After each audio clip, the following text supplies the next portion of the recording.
Halo teman-teman semua, selamat datang di channel di Society. Bagaimana kabar kalian? Semoga sehat, bahagia, dan dompetnya nggak tipis ya. Oke, kali ini kita akan membahas novel Donghua ya guys, dan tidak usah berlama-lama lagi, langsung saja guys kuy.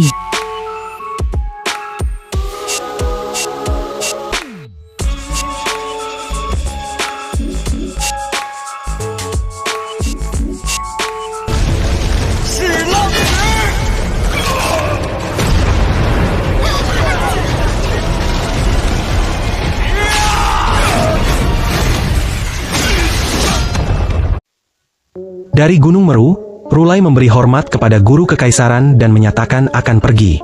Guru kekaisaran membalas salam dan menyuruhnya berhati-hati. Gunung Meru pun mulai menghilang ke arah barat, dan para praktisi yang bergabung dengan Rulai menoleh ke belakang, melihat tubuh pria bertopeng dimakamkan. Pengembara Li menghela napas, mengakui bahwa jika bukan karena Rulai, nasib mereka sudah tamat. Namun Rulai berkata bahwa guru kekaisaran tak lagi menyukai biara petir agung. Ia lalu mengajak semua kembali ke gunung, berharap masih bisa bertemu muridnya yang berdosa sebelum lengannya direbut kembali. Para biksu di gunung itu terpana mendengarnya. Ketika Gunung Meru melintasi tempat Kinmu berdiri, terdengar ejekan dari bawah. Para biksu balas mencibir, menyebut mereka makhluk jalan sesat. Rulai tua menghentikan Gunung Meru dan memberi hormat kepada Kinmu, memanggilnya kakak senior. Para kepala aula di gunung terkejut. Kepala aula pedang memberi isyarat diam-diam, tapi Kinmu justru membalas sapaan itu, menyebut Rulai sebagai kakak senior pula. Rulai tua terkejut, lalu melanjutkan perjalanannya dengan tersenyum. Namun Sue Bie kesal dan mencibir Kinmu karena menunjukkan identitasnya. Ia khawatir mereka akan dalam bahaya karena kini Rulai tahu siapa pemimpin sekte suci itu. Kinmu menjawab ringan, mengatakan bahwa ia tak bisa menghindar dari salam seorang rekan sejawat. Ia tak ingin mempermalukan sektenya, sekalipun semua orang di sekitarnya justru berharap mereka tidak memiliki wajah yang harus dijaga. Di Gunung Meru, seorang bodhisattva dengan hikmat menangkupkan kedua telapak tangannya, menyampaikan kepada Rulai bahwa guru kekaisaran dikabarkan terluka. Ia menyarankan agar mereka memanfaatkan keadaan itu. Namun Rulai tua dengan senyum ramah bertanya, "Apa kau yakin itu benar?" Bodhisattva itu terdiam, tak bisa memberi kepastian. Rulai tua berkata lembut tapi menusuk, bahwa mempercayai kabar itulah awal kekalahan mereka. Ia menyebut banyak yang kalah dan bahkan mati karena mempercayainya, termasuk guru miskin. Wajah guru miskin dan lainnya pucat. Mereka memang yakin guru kekaisaran terluka parah setelah serangan dari 3 tokoh terkuat zaman itu. Bahkan dengan reputasi luar biasa guru kekaisaran, tak ada yang menyangka ia bisa melawan ketiganya. Berbagai bukti kecil mendukung dugaan itu. Misalnya, ia hanya memberikan kuliah 2 hari dan memakai parfum untuk menutupi bau darah. Raja Naga bisa pergi dari istananya tanpa perlawanan. Bahkan saat bertarung dengan pengembara Zen, lukanya kambuh dan harus dirawat Kinmu si tabib muda. Kesimpulan Daukuan menyatakan luka itu nyata, dan seluruh dunia pun percaya. Dikatakan butuh waktu sebulan untuk pulih, dan semua dimulai dari penyergapan 3 senior tua. Sejak awal, mereka telah masuk dalam skema besar. Ternyata, tak pernah ada 2 pilihan jalan. Semua itu hanyalah ilusi, skenario tunggal dalam permainan strategi guru kekaisaran. Rulai tua dengan nada ringan menyebutkan bahwa jenius seperti guru kekaisaran hanya muncul setiap 5 abad. Bila ia tak menjadi orang suci, maka ia akan jadi iblis besar, dan dunia akan rugi. Ia menutupnya dengan satu kata, bodoh. Orang-orang di sekitarnya bingung. Kata itu sederhana, tapi penuh makna, menusuk lebih dari 1000 kata. Master sekte pengemis menyesalkan bahwa guru kekaisaran telah bersekutu dengan sekte iblis surgawi. Ia menyayangkan bahwa mereka tak tahu siapa pemimpin baru sekte itu. Rulai tua tersenyum lembut, menjawab bahwa mereka tahu. Pemuda yang menyapanya sebelumnya tak lain adalah pemimpin sekte iblis. Di tempat lain, Adipati Wei memperhatikan jasad tanpa kepala yang masuk ke dalam peti mati, dan berkata pada guru kekaisaran bahwa Gunung Meru datang bukan untuk kebaikan, tapi memanfaatkan situasi. Guru kekaisaran menjawab tenang, menyebut bahwa para monster tua itu tak punya waktu lama lagi. Ia sadar kedatangan Rulai adalah bentuk penguatan kekuatan biara, namun karena ia terluka, tak punya kekuatan mencegahnya. Adipati Wei menatapnya penuh curiga. Ia bertanya apakah luka itu sungguhan. Guru kekaisaran menjawab dengan sungguh-sungguh bahwa luka itu nyata. Ia menyebut betapa sulitnya melawan 3 lawan sekuat dewa. Adipati Wei bersungut-sungut, tak percaya. Ia menyindir bahwa yang percaya padanya kini sudah terbaring di peti mati. Guru kekaisaran hanya bisa tersenyum pahit. Kadang, katanya, ia cukup jujur. Adipati Wei mencibir, mengatakan bahwa justru karena itu ia bisa menipu semua orang. Ia lalu berbisik, menduga siapa sebenarnya yang mati dalam peti mati itu. Kemungkinan besar salah satu pangeran tua. Ia bahkan menyebut tentang kemungkinan keterlibatan Ibu Suri dalam konflik internal, lalu menyarankan guru kekaisaran mengambil tahta saja. Tatapan membunuh guru kekaisaran membuat Adipati Wei buru-buru menarik ucapannya, menyebut itu hanya suara para senior di bawah guru kekaisaran yang ingin kenaikan pangkat. Ia meyakinkan, bukan idenya sendiri. Guru kekaisaran menjawab tenang bahwa ia tak pernah menginginkan pujian atau hadiah dari kaisar. Yang ia cari adalah cita-cita seumur hidupnya. Adipati Wei mendesah, mengerti keresahan kaisar. Tak ada lagi yang bisa diberikan padanya. Jabatan sudah maksimal, wanita cantik atau emas bukanlah hal yang ia butuhkan. Namun ia memperingatkan bahwa yang jadi masalah nanti adalah sang putra mahkota. Apakah ia akan mengenal dan menghormati guru kekaisaran seperti ayahnya? Ia yakin ketakutan Ibu Suri bukan pada dirinya, tapi pada orang-orang di bawahnya. Guru kekaisaran menyuruhnya diam dan fokus membereskan sisa pemberontakan. Ia sendiri akan menemui tabib kecil, Qinmu. Adipati Wei masih penasaran dan bertanya, "Kau benar-benar terluka?" Tapi guru kekaisaran tak menanggapinya dan pergi. Di sisi lain, Qinmu menuruni gunung bersama Chen Wanyun, Yu Qinghong, dan lainnya. Mereka bertemu guru kekaisaran. Guru kekaisaran membuka percakapan, "Aku terluka." Naga Kilin mencoba menahan tawa tapi gagal. Guru kekaisaran memelototinya, membuat makhluk itu bungkam. Ia mengulangi lagi, "Aku sungguh terluka." Qinmu mendekat dan bertanya penuh curiga, "Asli atau palsu?" Wajah guru kekaisaran semakin pucat. "Asli. Kau serius?" "Benar." "Kalau begitu baiklah." Qinmu menerima jawabannya akhirnya. Karena kota Daxiang hancur, mereka menuju kota kabut tersembunyi untuk mencari ramuan. Kota itu sering tertutup kabut karena danau di sekitarnya, menjadi sumber namanya. Qinmu memeriksa luka-luka guru kekaisaran di kantor pemerintahan. Ada lebih dari 100 luka, sebagian besar luka dalam, bahkan tubuhnya mengandung racun dan harta ilahinya rusak parah. Luka-luka itu sangat rumit. Bahkan harta ilahi seperti embrio roh, 5 elemen, dan lainnya turut terluka, menuntut keterampilan tinggi. Tapi ini juga memberi Qinmu kesempatan mempelajari rahasia harta ilahi. Luka luar guru kekaisaran tak begitu parah, tapi penyembuhan total adalah pekerjaan besar. Qinmu merumuskan metode pengobatan dan memerintahkan pengumpulan ramuan. Sayangnya, banyak ramuan langka tidak tersedia di kota itu. Mereka harus mencarinya di ibu kota. Untuk sementara, Qinmu mulai dengan apa yang tersedia. Qinmu kemudian menyiapkan pengobatan uap raksasa. Guru kekaisaran berbaring di dalam pot, ditusuk ratusan jarum yang menyalurkan obat ke dalam harta ilahinya. Di tengah pengobatan, guru kekaisaran bertanya tiba-tiba, "Kalau kaisar memberiku wanita dan emas, haruskah kuterima?" Qinmu memutar jarum di tengah alisnya dan bertanya, "Apa lagi yang bisa kaisar berikan padamu?" Guru kekaisaran terdiam, menyadari tak ada yang lebih bisa diberikan. Qinmu terus bertanya, "Siapa saja yang tinggal di rumahmu? Punya istri?" Guru kekaisaran menjawab dengan tenang bahwa hidupnya sudah cukup seperti ini. Qinmu bersikeras, "Kau harus memulai berkeluarga." Lalu berkata agar ia diam karena akan menutup pot dan menyalakan api. Setelah setengah bulan, sebagian besar luka guru kekaisaran telah sembuh. Mereka melewati 15 kota, tapi belum semua ramuan ditemukan. Meski begitu, pengobatan berjalan cukup baik. Qinmu menggunakan ramuan biasa menggantikan yang langka, namun beberapa luka tetap butuh ramuan roh sejati. Sesampainya di ibu kota, mereka disambut oleh suasana duka. Lentera putih bergantungan di jalan.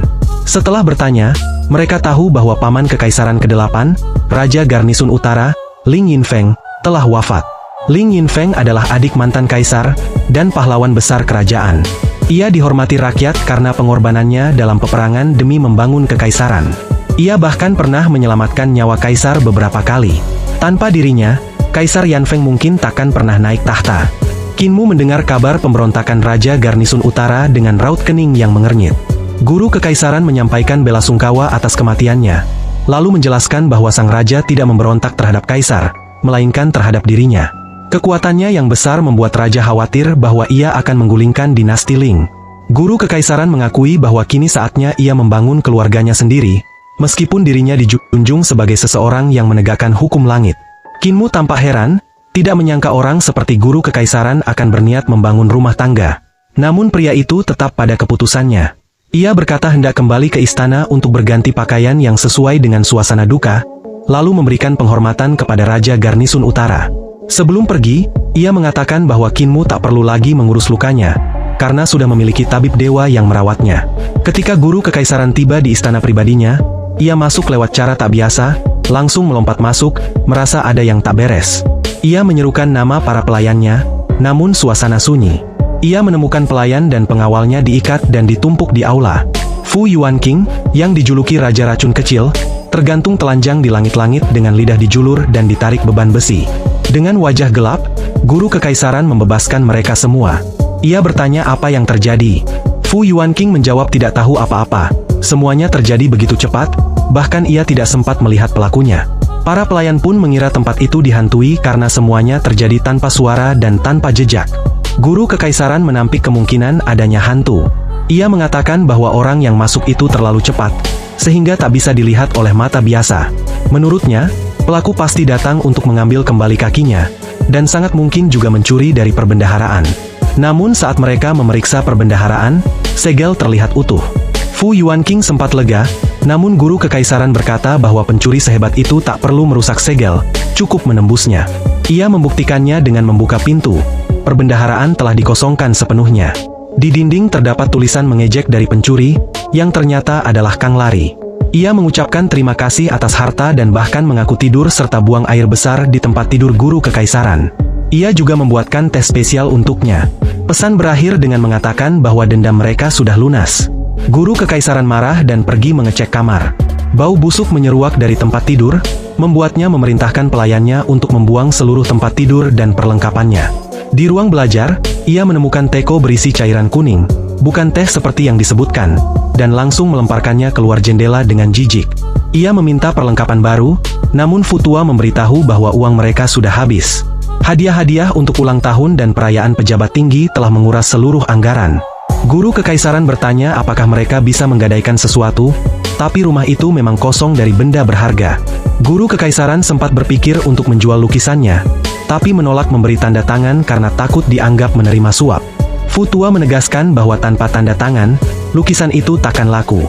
Mereka berdebat soal kehebatan melukis sang guru kekaisaran, yang tersinggung mendengar keraguan pelayannya. Akhirnya, Futua menyarankan untuk meminjam uang dari muridnya. Awalnya guru kekaisaran enggan, tapi akhirnya ia memutuskan untuk meminjam dari Kinmu, yang dikenal murah hati. Sementara itu, Kinmu kembali ke kediaman cendekiawan dan mencium aroma ramuan obat dari halamannya.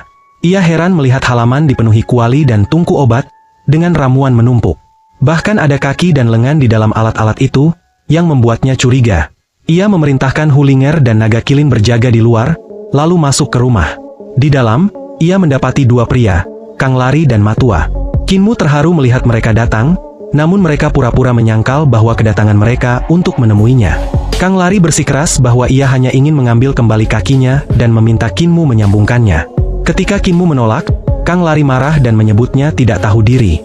Matua menenangkan situasi dan mengejek bahwa kalau Kang Lari tak datang untuk menemuinya, kenapa tidak langsung meminta bantuan ke Kang Tabib saja? Kang Lari akhirnya mengaku bahwa ia memang datang untuk menemuinya dan bahkan menyombongkan diri telah berhasil mengambil kembali kakinya dari kediaman guru kekaisaran. Namun Kinmu membalas dengan tenang bahwa guru kekaisaran sedang bersamanya saat itu, menyeratkan bahwa Kang Lari sebenarnya mencuri saat sang guru kekaisaran tak ada. Keduanya saling menatap, tersenyum hangat namun penuh makna, seolah-olah bisa saling menusuk namun tetap merasa puas. Sementara Matua, meskipun tampak dingin, berbicara dengan hangat bahwa mereka datang untuk melihat keadaannya dan memastikan anggota tubuh mereka masih bisa dipakai. Kang Lari menanggapi santai, menyebut bahwa Matua rela menempuh perjalanan jauh dari biara petir agung demi Kinmu. Sementara dirinya datang hanya karena kakinya ada di kediaman guru kekaisaran, dan Kinmu kebetulan berada paling dekat. Hati Kinmu tersentuh, lalu Matua mengenang masa kecil Kinmu yang selalu mengompol. Neneknya kesal karena tak terbiasa merawat anak dan beberapa kali mengirim Kinmu ke desa lain. Namun, setiap kali Kinmu kembali secara misterius. Ternyata, diam-diam Kang Larilah yang selalu membawanya kembali. Kang Lari menyangkalnya dengan bercanda, mengaku tidak suka anak kecil, bahkan akan menendangnya jika punya dua kaki. Kinmu terkejut dan terluka mengetahui neneknya ingin mengusirnya hanya karena ia mengompol, padahal ia merasa sangat disayangi. Matua menjelaskan bahwa bayi Kinmu sangat merepotkan, sering menangis, mengompol, bahkan bikin sapi stres. Kepala desa dan Kang Tabib pun sampai berpikir untuk mengusirnya demi ketenangan desa. Kinmu makin sedih saat tahu semua kakek itu sepakat ingin mengusirnya. Ia tidak tahu apa-apa karena saat itu belum genap setahun. Kang Lari menambahkan bahwa bukan hanya mengompol, Kinmu juga buang air besar di tempat tidur. Bisu bahkan pernah mencoba menyogok orang lain agar mau mengasuh Kinmu. Namun, saat Kinmu berhenti mengompol, niat itu dibatalkan. Kinmu masih berharap bahwa kakek buta dan kakek tuli tidak termasuk yang ingin menyingkirkannya. Matua menjelaskan bahwa buta memang memanjakan Kinmu, tapi setelah wajahnya dikencingi, ia mendukung ide nenek. Kang Lari menambahkan bahwa kakek tuli juga sering dibuat jengkel karena Kinmu mengotori meja dan tinta, bahkan kencing di batu tinta. Meski begitu, Kang Lari masih merasa kejadian itu lucu. Kinmu, yang mulai terpukul oleh semua pengakuan itu, akhirnya meminta agar mereka berhenti membicarakan soal mengompol. Ia pun mengalihkan perhatian ke anggota tubuh Kang Lari dan Matua untuk diperiksa. Kang Lari masih tertawa mengingat masa lalu itu, mengaku akan tetap tertawa bahkan setelah mati, dan Matua juga ikut tertawa. Dengan ekspresi serius, Kinmu mulai memindahkan alat-alat pengobatan ke halaman dan memeriksa lengan serta kaki mereka. Ia mengambil darah Kang Lari untuk analisis, lalu juga mengambil darah dari lengan Matua. Setelah memeriksa, Kinmu menyimpulkan bahwa lengan Matua masih memiliki vitalitas karena dijaga dengan mantra Buddha di pagoda 1000 Buddha. Dengan perawatan, lengan itu bisa disambung kembali. Matua menjelaskan bahwa lengannya memang diletakkan di pagoda 1000 Buddha, dijaga doa-doa para biksu sepanjang waktu. Kinmu kaget mendengar soal pagoda 1000 Buddha dan bertanya apakah benar ada sebanyak itu.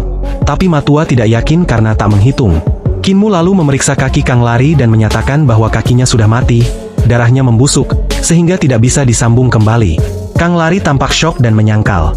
Ia mengklaim kakinya dilatih hingga mencapai alam dewa, dan belum lama dipotong. Kinmu bercanda bahwa darah Kang Lari terasa seperti daging kering berbumbu 5 rempah, menyeratkan bahwa kaki itu mungkin sudah diasapi oleh guru kekaisaran. Kang Lari tertawa dan berusaha menyangkal lagi, meski terlihat makin cemas membayangkan kakinya benar-benar dijadikan daging kering. Kinmu merasa puas setelah mengerjainya, dan Matua menenangkan Kang Lari agar tak takut, menyebutnya pengecut. Kinmu menjelaskan bahwa meski kondisi bagian tubuh mereka tidak sebaik tubuh Kang Jagal yang disambungkan sebelumnya, vitalitasnya masih bisa dihidupkan dengan obat. Setelah itu, penyambungan bisa dilakukan. Mereka berdua lega mendengarnya dan Kang Lari berkata bahwa ia sudah mencuri banyak herba dari istana untuk membantu penyembuhan, dan siap mencuri lagi jika kurang. Kinmu menjawab bahwa gudang perguruan kekaisaran punya herba yang dibutuhkan, jadi tak perlu mencuri lagi. Saat ia hendak memeriksa herba di halaman, Hulinger datang memberitahu bahwa guru kekaisaran berkunjung. Kinmu kaget, mengira kunjungan itu karena jejak Kang Lari yang tertinggal saat mencuri, lalu segera menutup pintu dan menyambut guru kekaisaran dengan pakaian rapi.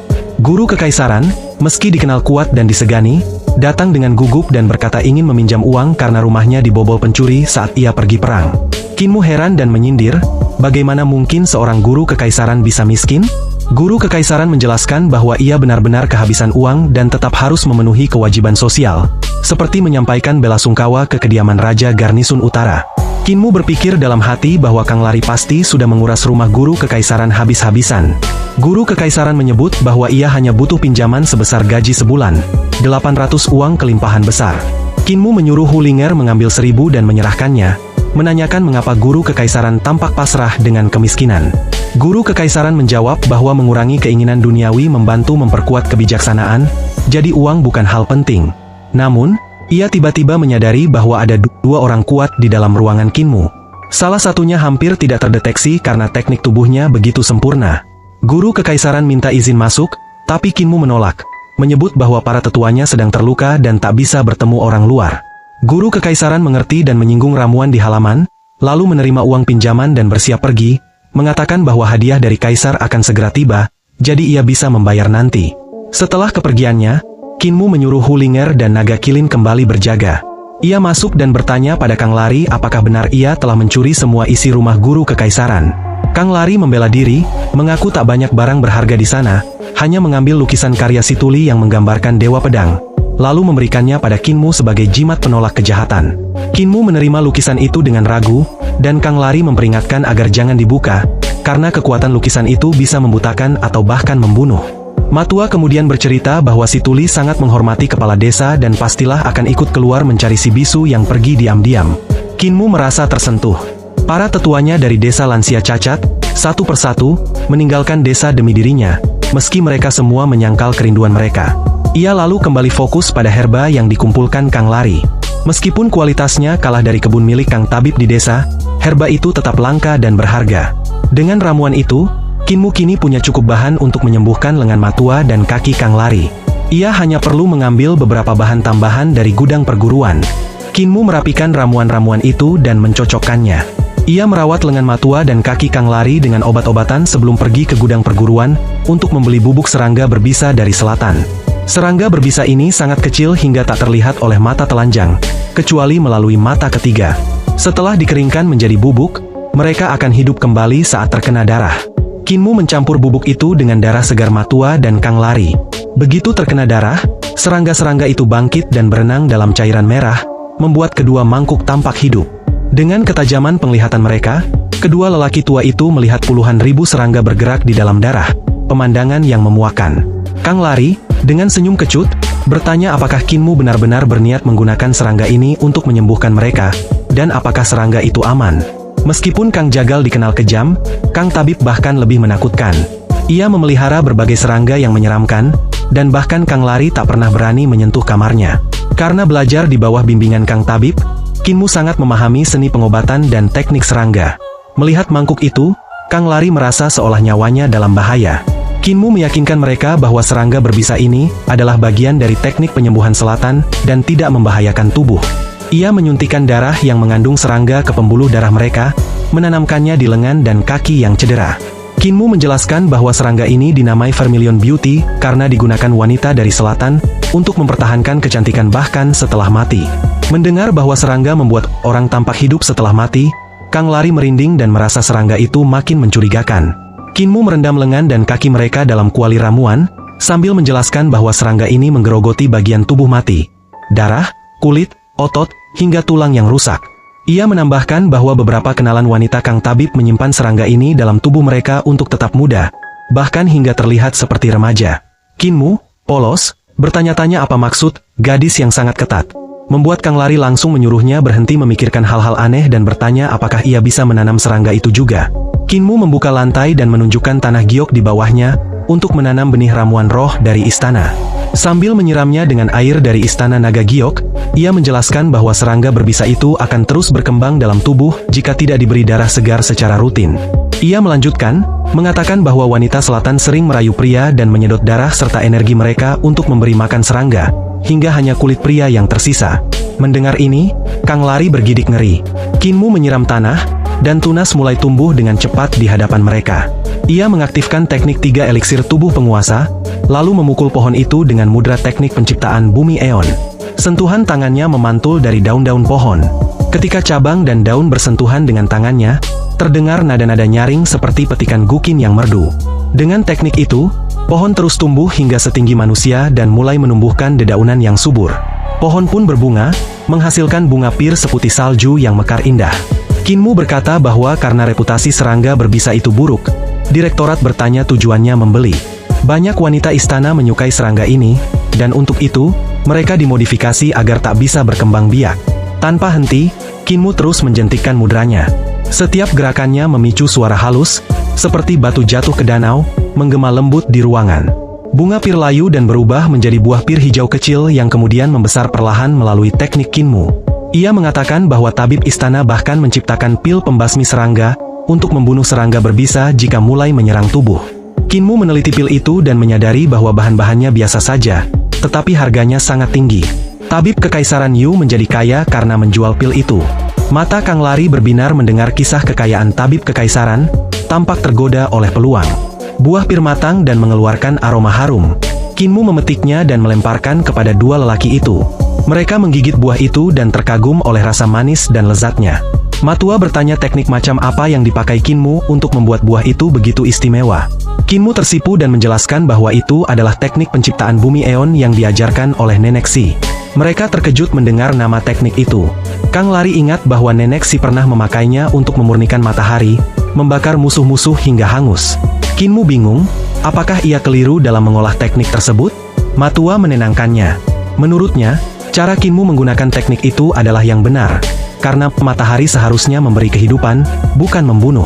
Kinmu memetik beberapa buah lagi dan memasukkannya ke dalam ramuan. Ia menjelaskan bahwa serangga berbisa akan memakan jaringan mati, lalu ia akan mengusirnya dengan obat. Pir kuning itu hanya pemicu penyerap energi obat. Kinmu lebih unggul dari tabib kekaisaran Yu.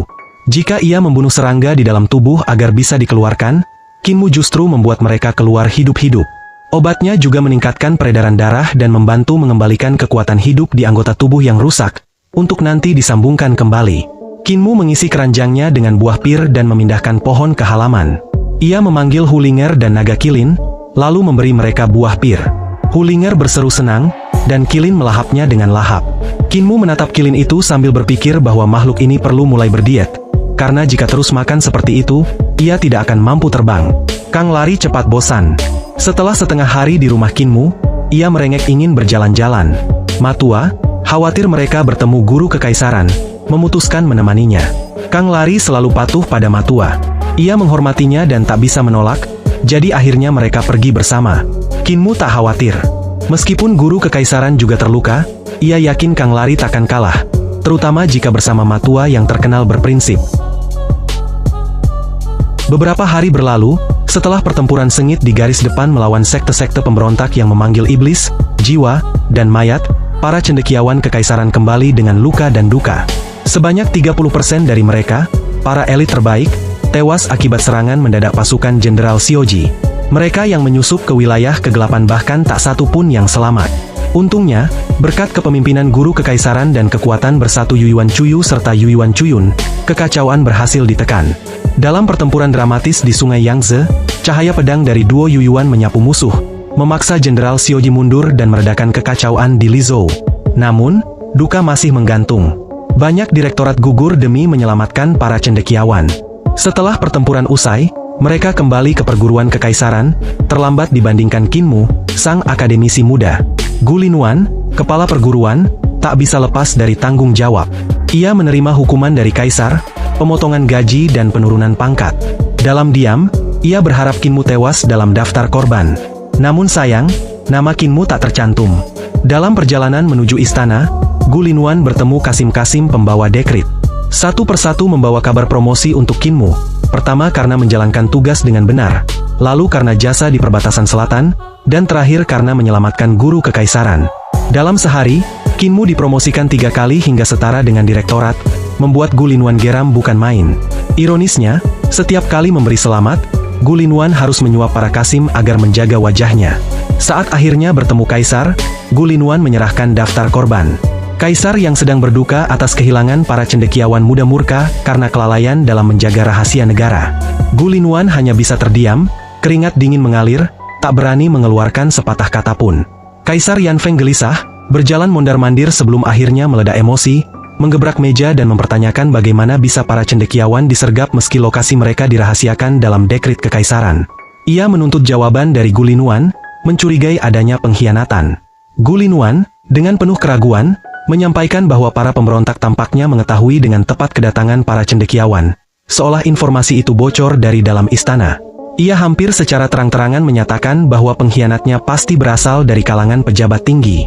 Kaisar Yanfeng menanggapi dengan sinis, menyebut bahwa yang mengetahui rahasia itu hanya segelintir pejabat tingkat atas, dan meminta Gu Linwan menunjuk siapa yang ia curigai. Gu Linwan ketakutan, berkeringat dingin, dan menyatakan tak berani menuduh siapapun karena ia baru kembali dari reruntuhan besar dan tak banyak mengenal pejabat istana. Kaisar menyuruhnya bicara jujur dengan jaminan pengampunan. Gu Linwan merendah, menyebut dirinya bodoh bahkan sampai tertipu oleh akademisi kekaisaran yang mencuri pedangnya. Kaisar kehilangan kesabaran dan menekannya keras agar menyebut nama. Akhirnya, Gu Linwan mengaku mencurigai beberapa guru putra mahkota. Pengakuan itu membuat Kaisar marah besar, dan tekanan kekaisarannya menundukkan Gu Linwan. Tapi kemarahannya mereda tiba-tiba, dan ia menyuruh Gu Linwan mundur. Saat Gu Linwan bersiap pergi, Kaisar bertanya, hadiah apa yang pantas diberikan untuk guru kekaisaran atas jasanya. Gu Linwan menjawab secara diplomatis, dan menyarankan hadiah wanita dan kekayaan. Kaisar setuju, meski ragu apakah hadiah itu akan diterima. Gu Linwan menimpali bahwa jika guru kekaisaran cukup cerdas, dia pasti tahu harus menerimanya kali ini. Kaisar pun mengakui kecerdikan Gu Linwan, memperingatkannya agar tak lagi mengganggu akademisi kekaisaran, yang kekuatannya berada di luar jangkauan Gu Linwan. Gu Linwan mundur dengan getir, mempertanyakan martabatnya sebagai tokoh penting jalur iblis yang bahkan tak bisa berbuat apa-apa terhadap Kinmu si pemuda dari alam 5 elemen. Sementara itu, Kaisar kembali pada pekerjaannya menelaah dokumen negara. Ia merenung bahwa ia telah duduk di posisi kaisar sejak Parubaya, dan beberapa putranya bahkan meninggal karena terlalu lama menunggu. Ia merasa putra mahkota tidak ingin bernasib sama. Di sisi lain, Kinmu menerima 3 dekrit kekaisaran sekaligus, yang menaikkan statusnya menjadi bangsawan istana peringkat kelima atas. Jabatan ini lebih bersifat simbolik daripada fungsional. Kaisar masih menaruh curiga padanya karena latar belakangnya sebagai penguasa sekte iblis surgawi, dan tak memberinya kekuasaan nyata. Kinmu sendiri tak terlalu peduli. Ia sedang fokus mendalami 4 transformasi dewa dari alam 5 elemen. Teman-temannya juga sibuk, dengan si Yunxiang bahkan meminjam tablet Kinmu untuk masuk ke lantai 3 lantai catatan surgawi dan mempelajari teknik. Dalam kultivasi wujud penguasa Saturnus, Kinmu berhasil menciptakan transformasi yang unik. Tubuh ular berkepala manusia dan 2 gerbang tertutup di punggungnya. Namun, ia merasa transformasi ini belum sempurna karena tulisan di gerbang dan gulungan yang muncul masih kabur. Tulisan itu aneh dan menyerupai aksara kuno berbentuk kecebong, menyerupai simbol matahari, bulan, dan ikan. Bahkan gurunya, si Tuli, yang ahli dalam aksara kuno, belum pernah mengajarkan simbol-simbol ini.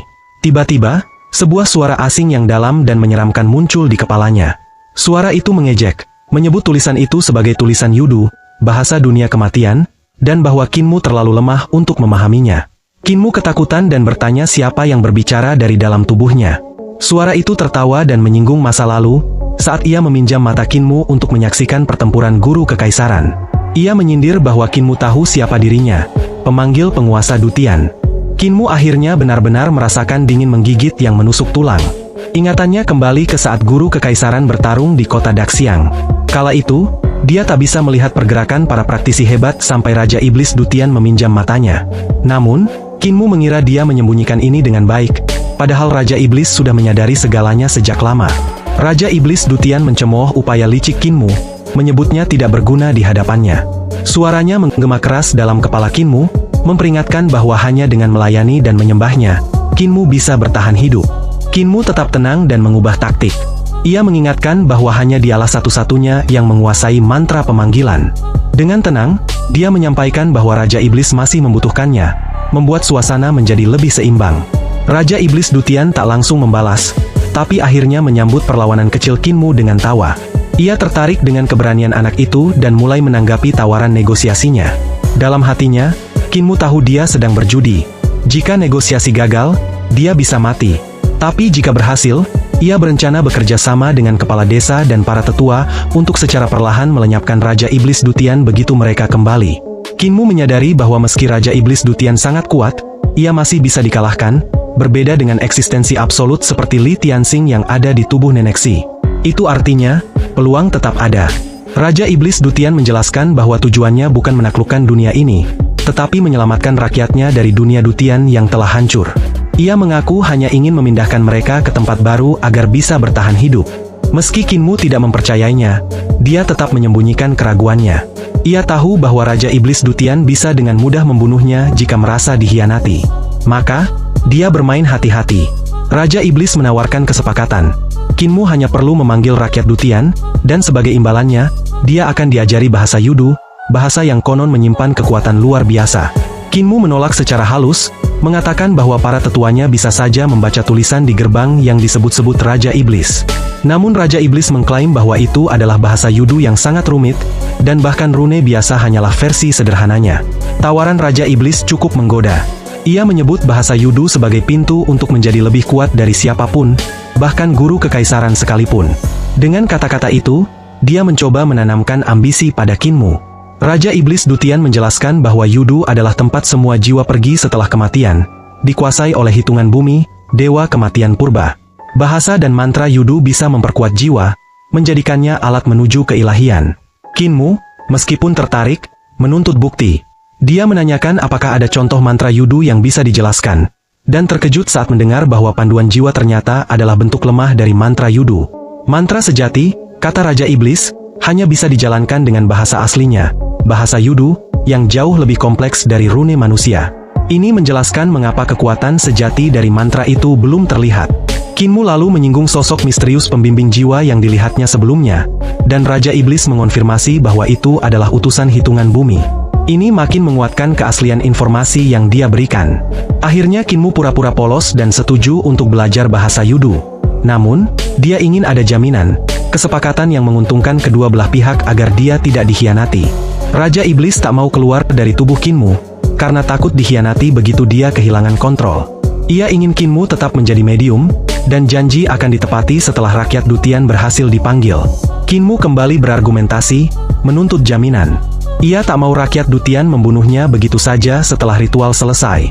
Ia menyarankan agar Raja Iblis memanggil rakyatnya sendiri lewat tubuh boneka mekanik. Sang Raja Iblis menolak dengan dingin, mencurigai akal bulus Kinmu. Ia ingin tetap bersemayam di tubuh Kinmu sampai semua urusan selesai. Diskusi makin sengit. Kinmu menolak tawaran yang tidak seimbang. Raja Iblis akhirnya menawarkan perjanjian sumpah menggunakan kekuatan Yudu. Siapapun yang melanggar, akan dijerat hitungan bumi. Kinmu menyetujuinya, tapi menegaskan bahwa ia mengerti bahasa iblis, jadi jangan coba-coba menipunya. Ini membuat Raja Iblis agak waspada, namun tetap melanjutkan sumpah. Bahasa iblis menggema dalam kepala Kinmu. Ia tak sepenuhnya memahami, tapi berusaha tampak tenang agar tak terlihat bodoh di mata Raja Iblis Dutian. Setelah Raja Iblis mengucap sumpah, sebuah gerbang Yudu setengah terbentuk dalam benak Kinmu. Namun ketika tiba giliran Kinmu, dia pura-pura tidak mengerti dan membatalkan ritual, membuat Raja Iblis frustrasi. Dengan cara ini, Kinmu mempelajari lebih banyak dari bahasa iblis, menyerap ilmunya dari setiap percakapan yang terjadi. Dia menggunakan negosiasi sebagai kesempatan belajar. Raja Iblis mencoba lagi dengan versi sumpah yang lebih mudah dipahami. Kali ini Kinmu hampir bisa memahami seluruh isi perjanjiannya, tetapi dia masih berhati-hati. Akhirnya Kinmu mengusulkan agar mereka mengikat sumpah dalam bahasa manusia, untuk menghindari tipu daya. Ini membuat Raja Iblis kesal, tapi juga kagum pada kelicikan bocah itu. Raja Iblis menuduh Kinmu memanfaatkan negosiasi ini, untuk belajar bahasa iblis sebanyak mungkin. Kinmu memanfaatkan pengetahuannya tentang sebagian bahasa iblis, untuk menebak sisanya seperti memecahkan sandi. Ia belajar dari pengalaman-pengalaman sebelumnya dan semakin memahami bahasa iblis saat mendengar Raja Iblis Dutian bersumpah. Raja Iblis Dutian bersumpah 3 kali dalam bahasa iblis yang murni, yang justru membantu Kinmu memahami bahasa itu lebih dalam. Ia menyadari bahwa bahasa iblis mengandung kekuatan yang besar dan berbahaya. Ketika Raja Iblis Dutian bersumpah dalam bahasa manusia, Kinmu dengan cermat mencatat arti setiap kata dan membandingkannya untuk memperkuat pemahamannya atas bahasa iblis. Sumpah yang diucapkan mengundang kekuatan misterius dari ruang terdalam, membentuk setengah gerbang yang perlahan bersatu dengan gerbang milik Raja Iblis Dutian. Kinmu merasakan tatapan kekuatan agung saat bersumpah, sebuah entitas yang hanya tertarik pada jiwa, bukan tubuh fisik. Ia sadar bahwa melanggar sumpah akan mendatangkan kematian dari penguasa jiwa itu. Gerbang pun menyatu dan menyingkap mata air kuning dengan 9 tikungan yang sebenarnya adalah tanduk dari hitungan bumi, sang penguasa Yudu, tempat sumpah perjanjian itu dicatat. Makna melanggar fakta menjadi jelas bagi Kinmu. Sumpah ditanamkan dalam 9 lengkungan tanduk hitungan bumi, dan melanggar sumpah berarti kematian di tangan dewa tersebut. Selesai bersumpah, gerbang tertutup, dan pandangan supranatural Kinmu menghilang. Namun, tawa licik Raja Iblis Dutian segera terdengar. Raja Iblis Dutian mengejek Kinmu karena telah bersumpah dengannya yang hanya merupakan kesadaran, bukan tubuh aslinya. Ia merasa telah menang dan mengungkap bahwa ia tak perlu menepati janji apapun. Kinmu tertegun atas kelicikan lawannya, tetapi segera memulihkan diri dan merencanakan balasan. Ia mengancam akan membunuh iblis yang dipanggilnya satu persatu, tanpa melanggar sumpah, sebab yang ia sumpah hanyalah pemanggilan. Raja Iblis Dutian terdiam dan merasa terancam oleh kecerdikan Kinmu. Mereka berdua pun saling mengintai, tak bisa saling percaya. Akhirnya, Raja Iblis Dutian memilih rencana kedua, membuat Kinmu membuat mekanisme patung dewa dan mengizinkan kesadarannya memasuki tubuh buatan itu. Sebagai imbalan, ia akan mengajarkan bahasa Yudu. Kinmu setuju dengan cepat karena merasa percaya diri. Ia memiliki keterampilan dari berbagai guru seperti Matua, Si Tuli, dan Si Bisu untuk membuat patung dewa. Namun, ia segera menyadari bahaya dari rencana itu. Jika ia membuat patung lebih dulu tanpa memanggil iblis, ia bisa dianggap melanggar sumpah jika Raja Iblis tak menepati janji. Raja Iblis Dutian kagum dengan kecerdikan Kinmu dan bahkan mengakui bahwa ia bisa bertahan hidup di dunia Dutian dengan otaknya yang licik. Kinmu bersiap membeli bahan-bahan dan bertemu Hulinger yang tampak resah soal utang guru kekaisaran sebesar 1000 koin. Kinmu hanya tersenyum menanggapinya. Ia pun memulai proses memahat patung-patung Dewa Iblis berdasarkan bimbingan Raja Iblis Dutian. Dalam setengah hari, 5 patung telah selesai dibuat. Raja Iblis Dutian mengungkap bahwa kelima patung itu adalah perwujudan dari orang-orang yang menolak kekuasaannya, dan ia akan menghadiahi Kinmu jika berhasil memanggil dan membunuh mereka. Setelah bekerja keras, Kinmu memasak dan mengajak Hulinger makan. Di tengah makan, Hulinger masih menggumam tentang utang guru kekaisaran. Kinmu melanjutkan pekerjaan menempa komponen logam dengan tungku peleburan dari Istana Emas. Suara bising membuat para cendekiawan terganggu dan direktorat memintanya berhenti. Ia pun terpaksa berhenti dan tidur. Namun, malam itu ia merasa ada yang aneh karena Hulinger tidak tidur bersamanya di bawah selimut seperti biasa. Keesokan paginya, ia melihat Hulinger berdiri di luar, tampak kelelahan dan menatap gerbang. Ia masih memikirkan utang guru kekaisaran. Kinmu hanya bisa tertawa dan menghiburnya, lalu mulai menempa lagi. Hari ketiga, Hulinger tetap menunggu dan kembali linglung saat malam datang. Hari keempat, Hulinger mulai kehilangan harapan, merasa guru kekaisaran tak akan membayar. Ekspresinya muram dan kecewa. Kinmu akhirnya menyelesaikan patung mekanis dengan desain 4 kepala dan 8 tangan. Ia berhati-hati, belum mengizinkan Raja Iblis memasuki patung itu. Tiba-tiba terdengar ketukan. Hulinger masih lesu dan tak merespon, jadi Kinmu membuka pintu dan bertemu dengan tetua dari kediaman guru kekaisaran. Tetua itu memperkenalkan dirinya sebagai penatua Fu dan membawa uang utang guru kekaisaran. Kinmu terkejut dan menanyakan tentang hadiah dari kaisar. Penatua Fu menjelaskan bahwa guru kekaisaran menerima hadiah banyak uang dan banyak dayang, tetapi karena jumlah dayang istana terlalu banyak, ia tidak mampu membiayainya. Setelah membayar utang-utang, hanya setengah harta yang tersisa. Sebelum Kinmu sempat memanggil Hulinger, rubah kecil itu meluncur seperti kilat, merampas kantong uang, dan tersenyum puas. Ia akhirnya lega utangnya dibayar. Penatua Fu terdiam kaget. Ia lalu memperingatkan Kinmu soal maraknya pencurian di ibu kota. Banyak pejabat yang jadi korban, tapi tak berani melapor karena malu. Saat peringatan itu diberikan, dua tetua yang tampak kaya memasuki kediaman cendekiawan. Pakaian dan perhiasan mereka mencolok, dan mereka tampak sebagai pejabat penting. Penatua Fu berpamitan, mengatakan akan mengembalikan uang kepada keluarga lain yang diutangi guru kekaisaran. Kang Lari dan Matua muncul, tampak santai. Kinmu menanyakan kemana mereka pergi selama ini. Matua menjelaskan bahwa mereka ke Lizhou, mengirim bantuan karena terjadi kekacauan akibat pemberontakan. Kang Lari menambahkan bahwa semua barang mewah yang mereka kenakan itu palsu, karena yang asli sudah mereka gadaikan untuk membeli makanan bagi korban. Kinmu memuji tindakan mereka, walaupun caranya mencuri harta orang kaya untuk membantu yang susah. Ia lalu menyebut soal pemanggilan iblis, dan Kang Lari khawatir Kinmu tertipu dan menyarankan agar Matua mengurusnya karena memiliki mata ketiga. Matua membuka mata ketiganya dan memancarkan cahaya Buddha, yang langsung bereaksi terhadap Raja Iblis yang masih bersarang dalam tubuh Kinmu. Kinmu buru-buru menghentikannya, mengingatkan bahwa ia sudah membuat fakta hitungan bumi dengan Raja Iblis tersebut. Mereka berdua sangat terkejut karena fakta hitungan bumi sangat berbahaya, apalagi dilakukan dengan makhluk non-manusia seperti Dewa Iblis. Kang Lari mengomel bahwa Kinmu terlalu ceroboh dan seharusnya memberitahu mereka saja jika ingin belajar bahasa Yudu. Mereka bisa saja memaksa iblis itu bicara tanpa perlu membuat sumpah berbahaya. Kinmu menjelaskan bahwa dia memang membuat fakta demi belajar bahasa Yudu. Kang Lari menyarankan agar iblis itu diserahkan ke Kang Jagal, yang ahli menyiksa makhluk seperti iblis hingga mereka mau berbicara dalam hitungan hari. Namun Kinmu bersikeras bahwa fakta itu sudah dibuat dan tak bisa dibatalkan. Ia mengatakan akan memanggil iblis sekarang dan meminta bantuan kedua kakeknya untuk berjaga-jaga. Matua mempersilakan, menyatakan mereka akan mengurus jika iblis itu muncul. Kinmu pun pergi ke gudang perguruan dan membeli tulang manusia sebagai bahan untuk memanggil iblis.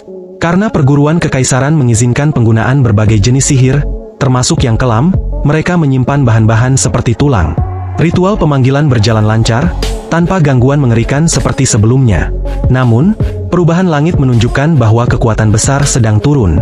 Pilar sihir hitam menembus langit dan menargetkan kediaman cendekiawan, membuat para akademisi dan praktisi kuat di ibu kota menjadi khawatir. Sementara itu, pemanggilan Kinmu menyebabkan patung kayu Dewa Iblis membesar dan hidup. Suara menggeram dari iblis menyebut dirinya Dewa Iblis Kiahe dari Dutian, siap menurunkan murkanya.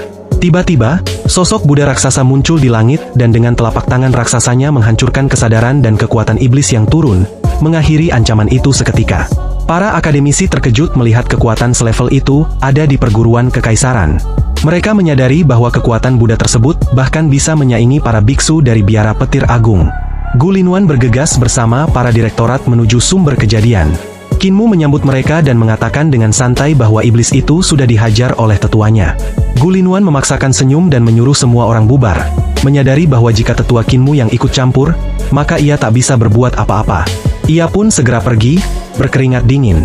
Para direktorat bingung mengapa Gulinuan tiba-tiba tidak bersikap kasar kepada Kinmu seperti biasanya. Padahal memanggil iblis di ibu kota seharusnya adalah kejahatan besar. Gulinuan sebenarnya ketakutan, membayangkan bahwa tetua Kinmu bisa saja adalah orang buta, kang lari, atau lelaki setengah badan yang semuanya sangat berbahaya. Ia akhirnya menyadari bahwa ia tak bisa mencampuri urusan Kinmu. Setelah kejadian itu, Kinmu menutup pintu, sementara para direktorat memberitahu para cendekiawan lain agar menjauh dari kediaman cendekiawan karena tempat itu sudah tidak aman lagi. Cendekiawan yang lain terkejut setelah melihat pertarungan antara iblis dan Buddha, dan mereka pun segera pergi mencari tempat aman untuk bersembunyi. Raja Iblis Dutian bertanya dalam benak Kinmu mengapa ia tidak memanggil iblis lainnya. Kinmu menjawab bahwa ia sudah memenuhi janjinya. Sekarang giliran iblis itu mengajar. Iblis itu mencoba berkelit dan berkata hanya akan mengajarkan satu kalimat dari bahasa Yudu, karena memang tidak pernah berjanji untuk mengajarkan semuanya. Kinmu menatap iblis itu dengan kaget. Raja Iblis Dutian lalu mengatakan bahwa ia hanya akan menjelaskan arti tulisan di gerbang, bukan yang di gulungan. Jika Kinmu ingin tahu lebih banyak, ia harus pergi ke Yudu sendiri. Saat tulisan di gerbang mulai jelas, Kinmu memanfaatkannya untuk belajar. Ia bertanya apakah jika memanggil 4 patung lagi, maka ia bisa belajar tulisan di gulungan juga, tapi iblis itu menolak tegas. Akhirnya, Kinmu meminta iblis itu mengajarkan kalimat di gerbang saja. Raja Iblis Dutian mengeluarkan suara aneh yang berasal dari jiwa, bukan tenggorokan. Kinmu mencoba menirunya dan sadar bahwa bahasa itu memang dihasilkan dari jiwa. Ia kemudian berhasil mengeluarkan suara yang sama, mengejutkan Raja Iblis Dutian. Iblis itu mulai waspada, menyadari kecerdasan Kinmu yang berbahaya. Ia merasa perlu membunuh Kinmu sebelum bocah itu tumbuh terlalu kuat. Kinmu akhirnya berhasil memahami satu kalimat dan bertanya artinya. Raja Iblis Dutian menjelaskan bahwa itu berarti gerbang asal bumi. Kinmu curiga dan bertanya ulang, tetapi Raja Iblis Dutian bersikukuh bahwa artinya memang benar. Namun, Kinmu tetap tidak sepenuhnya percaya. Lalu, Kinmu menawarkan agar iblis itu pindah ke patung mekanisme yang ia buat, agar bisa bebas. Namun, Raja Iblis Dutian curiga ini hanyalah jebakan. Kinmu lalu berkata kepada kedua tetuanya bahwa ia akan menyambungkan kembali anggota tubuh mereka terlebih dahulu sebagai bentuk tanggung jawabnya. Matua menyarankan agar iblis itu dimusnahkan saja sekarang. Namun Kinmu menolak karena ia tak mau melanggar janjinya pada Raja Iblis Dutian. Setelah itu, Kinmu membantu Matua menyambung kembali lengannya yang telah direndam dalam kuali obat. Ia menempatkan Matua di tempat tidur untuk prosedurnya. Tiba-tiba, percikan api muncul dan mendarat di patung mekanis. Raja Iblis Dutian mengambil alih patung itu dan berlari menjauh dari halaman dengan penuh semangat. Namun, setelah beberapa langkah, seluruh tubuh patung terkunci rapat. Ia tak bisa menggerakkan satu pun dari 8 lengannya, atau bahkan menurunkan satu kakinya yang terangkat. Dengan marah, Raja Iblis Dutian berteriak bahwa ia telah ditipu. Hulinger muncul dan mengejeknya, menyebut bahwa Kinmu sudah bilang akan membuat patung mekanis untuknya, dan itulah hasilnya. Kinmu menyambungkan kembali lengan Matua dan kaki Kang Lari, lalu menempatkan mereka ke dalam kuali besar berisi ramuan obat. Ia telah menyiapkan ramuan khusus dan meminta Hulinger untuk menjaga api agar terus menyala di bawah kuali itu. Setelah menyelesaikan itu, Kinmu keluar dari ruangan dan melihat suasana halaman yang sepi. Langit mulai gelap dan semua orang sudah pergi mencari tempat aman. Hanya Raja Iblis Dutian yang masih berdiri membeku di gang luar rumah. Kinmu mendekat dan membuka bagian perut patung mekanik tempat Raja Iblis bersemayam. Di dalamnya, ratusan roda gigi terlihat saling terhubung. Kinmu memutar beberapa roda, dan Raja Iblis langsung bisa bergerak kembali. Tetapi setelah beberapa langkah, seluruh tubuh patung terkunci lagi dengan suara mekanis. Kinmu memberi perintah kepada naga kilin. Naga besar, tarik dia kembali. Naga kilin pun menyeret Raja Iblis Dutian kembali ke halaman dengan cara menggigit kakinya, dan melemparkannya ke sudut seperti boneka besi. Raja Iblis Dutian marah besar dan meneriaki Kinmu, menuduhnya pengecut karena hanya berani mengurungnya. Namun Kinmu mengabaikan semua makiannya dan kembali sibuk mencampur ramuan roh. Patung mekanik tempat Raja Iblis tinggal tiba-tiba mengeluarkan sambaran petir dan rune-rune di tubuhnya menyala terang, menyegel gerakannya. Semua itu adalah hasil kerja Kinmu yang sebelumnya menempelkan rune penyegel Istana Emas Roland di dalam patung untuk mencegah Raja Iblis kabur. Sambil tetap bekerja, Kinmu akhirnya menatap Raja Iblis Dutian dan menegaskan, jika ia ingin dibebaskan, maka ia harus mengajarkan semua yang ia tahu tentang bahasa Yudu. Raja Iblis merespons dengan marah, menyesali kepercayaannya yang dulu sempat ia berikan. Kinmu dengan tenang menawarkan kesepakatan ulang, mereka bisa menandatangani fakta hitungan bumi agar semuanya adil. Raja Iblis tak mau kalah dan membalas dengan kata-kata kasar, menyebut bahwa mempercayai Kinmu adalah keputusan terbodoh. Percakapan mereka pun menjadi semakin panas, dengan Raja Iblis melontarkan hinaan dan sumpah serapah, bahkan menyebut dirinya sendiri bakal jadi cucu kura-kura jika sampai tertipu lagi oleh Kinmu. Sementara itu, di dalam kuali besar, Matua dan Kang Lari berendam dalam ramuan yang mendidih pelan. Kang Lari menyuruh Hulinger menambah kayu bakar, lalu ia memandangi rantai emasnya yang mengapung dan tertawa kecil ketika melihat Raja Iblis yang dikurung. Kang Lari memuji Kinmu yang ternyata telah tumbuh menjadi sangat cerdik dan berani, bahkan mampu menyelesaikan urusan Raja Iblis sendirian. Ia mulai khawatir bukan pada Kinmu, tapi pada orang-orang yang akan menjadi lawannya nanti. Ia sempat bertanya-tanya, dari mana Kinmu bisa belajar menjadi begitu licik, padahal di desa hanya ada orang-orang baik. Ia pun menuduh bahwa Kinmu mungkin belajar jadi jahat setelah meninggalkan desa. Matua hanya menatapnya tajam. Rantai emasnya juga mengapung dan mulai kehilangan kilau. Kang Lari merasa risih dan bercanda bahwa Matua membuat bulu kuduknya berdiri seolah sedang disidik oleh polisi. Matua pun menjawab bahwa dulu ia memang seorang polisi dan bekerja di kantor kehakiman, bahkan pernah memecahkan kasus besar sebelum direkrut oleh Biara Petir Agung. Itulah sebabnya tatapannya terasa menusuk. Kang Lari mengangguk paham dan mengeluh bahwa para biksu dari Biara Petir Agung memang suka ikut campur. Bahkan setelah Matua berhenti dan kembali ke kehidupan biasa. Malam pun berlalu. Kinmu terus mengganti ramuan dan menjaga kedua tetuanya. Saat pagi tiba, mereka keluar dari kuali dan mandi. Kinmu telah menyiapkan sarapan, dan mereka pun duduk bersama untuk makan. Hulinger membantu mencuci mangkuk sementara Kang Lari bangkit dan mengumumkan bahwa ia dan Matua tidak akan tinggal lebih lama. Mereka memutuskan untuk pergi. Kinmu buru-buru mengeringkan tangannya dan ingin mengantar mereka.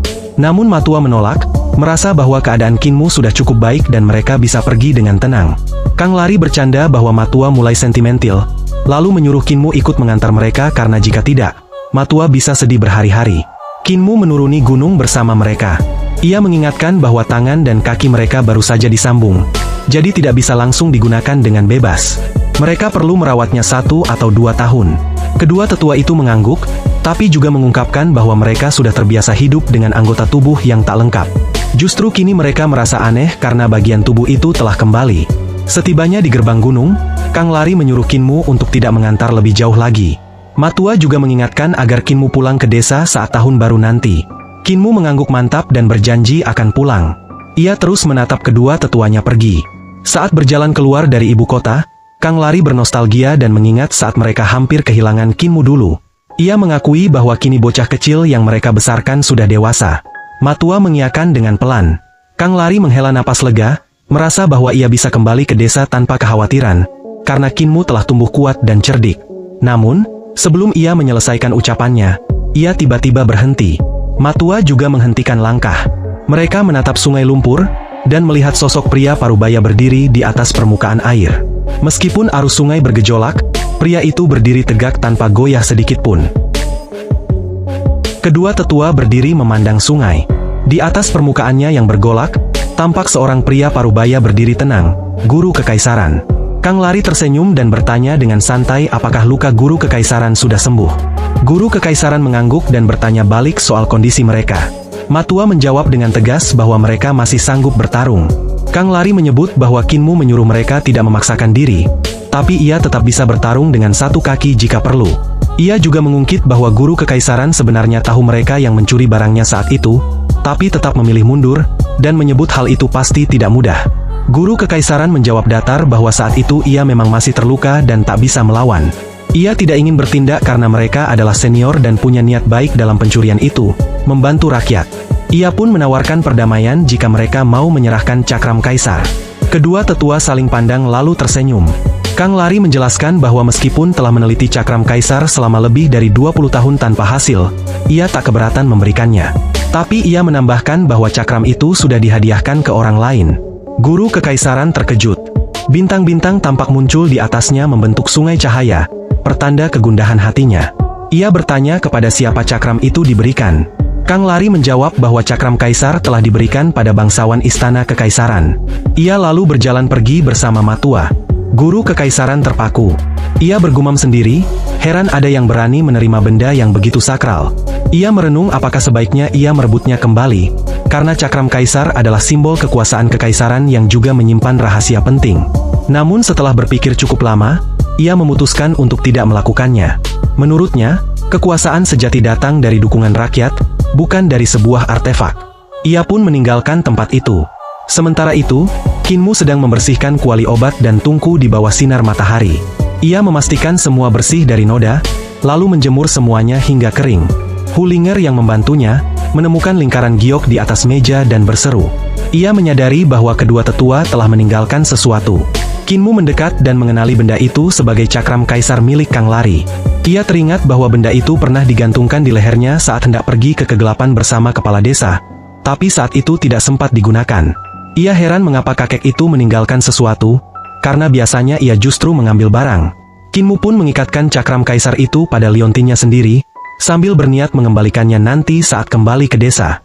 Kemudian, ia menyeret Raja Iblis Dutian keluar dan membuka perut patung dewa yang mengurungnya. Ia melakukan penyesuaian mekanisme roda gigi dan menyuruh sang Raja Iblis untuk mencoba bergerak. Raja Iblis Dutian menolak mentah-mentah. Ia mencibir, mengancam akan membuat hidup Kinmu seperti neraka setelah tubuh aslinya datang. Hulinger langsung membalas dengan garang, mengklaim tuan mudanya punya 100 cara untuk membalas lebih kejam. Kinmu menimpali dengan nada datar bahwa 100 terlalu sedikit. Ia bisa lebih dari itu. Raja Iblis Dutian justru menantang, meminta Kinmu menunjukkan kemampuannya. Ia tidak takut sedikit pun meski telah hidup puluhan ribu tahun. Kinmu mencoba membujuk, berkata bahwa mereka sama-sama dari jalan iblis. Jadi, jika Raja Iblis mau mengajarinya bahasa Yudu, ia akan membebaskannya. Dutian hanya menggerutu kasar, tetap tak percaya. Kinmu lalu mengancam dengan mengatakan akan mengirimnya ke Aula Azur Yang, agar setiap hari mendengar biksu Faking membacakan kitab suci. Dutian tertawa, menantang. Ia bahkan mengatakan akan membuat biksu itu berubah menjadi iblis, bukan sebaliknya. Kinmu jadi ragu. Ia mengakui dalam hati bahwa biksu Faking memang tidak akan mampu menebus iblis sekelas Dutian, malah mungkin justru terpengaruh. Hulinger bertanya polos mengapa Raja Iblis tidak mengubah mereka jadi iblis juga. Dutian marah dan berteriak bahwa mereka memang sudah iblis dari sononya. Ia menyerah dan minta dibunuh saja. Kinmu menggeleng pelan dan berkata dengan tenang bahwa ia bukan orang seperti itu. Ia meminta Hulinger membawa Dutian bersamanya, karena sekarang waktunya belajar cara mengendalikan mekanisme dewa. Kinmu mengajarkan Hulinger cara mengaktifkan stasiun kontrol rahasia yang tersembunyi di dada patung Dewa Raja Iblis Dutian. Dengan mendorong bagian tertentu, sistem kendali otomatis akan muncul. Patung mekanik itu dibuat dari besi kristal musim dingin dan menjulang setinggi 9 meter. Kinmu menghabiskan banyak kekayaan untuk membuatnya, terutama untuk bahan utama yang sangat mahal. Struktur dalamnya sangat kompleks, terdiri dari ribuan komponen, termasuk ratusan roda gigi yang membuatnya menjadi perangkat teknik yang sangat rumit. Jika Raja Iblis Dutian tidak mau bergerak sendiri, patung dewa itu tetap bisa dikendalikan melalui stasiun kontrol. Wujudnya yang memiliki 8 tangan dan 4 wajah menjadikannya senjata yang mengerikan dengan pertahanan luar binasa. Di dalam tubuh patung itu, Kinmu juga memasang tungku pil kecil yang lebih canggih dibandingkan buatannya sebelumnya, lebih ramping dan rumit, menunjukkan peningkatan kemampuannya. Hulinger bisa mengoperasikan patung itu sendirian dari stasiun kontrol. Ia bisa menyalakan tungku dan memasukkan bahan obat, membuatnya seperti kendaraan perang pribadi yang sangat kuat. Namun jika Raja Iblis Dutian memanfaatkannya sebagai tubuh kedua dalam pertempuran, ia bisa mengalahkan musuh dari alam 6 arah, bahkan memberi ancaman bagi praktisi alam 7 bintang. Kinmu menciptakan ini dari hasil belajar dari 3 guru, Shibisu, Tuli, dan Matua. Ia tak menciptakan teknik baru, hanya menggabungkan ajaran mereka secara menyeluruh. Meski bukan ciptaan murni, hasil akhirnya setara dengan karya pandai besi, mekanik, dan ahli rune tingkat tinggi. Sebuah metode bertarung yang baru pun lahir.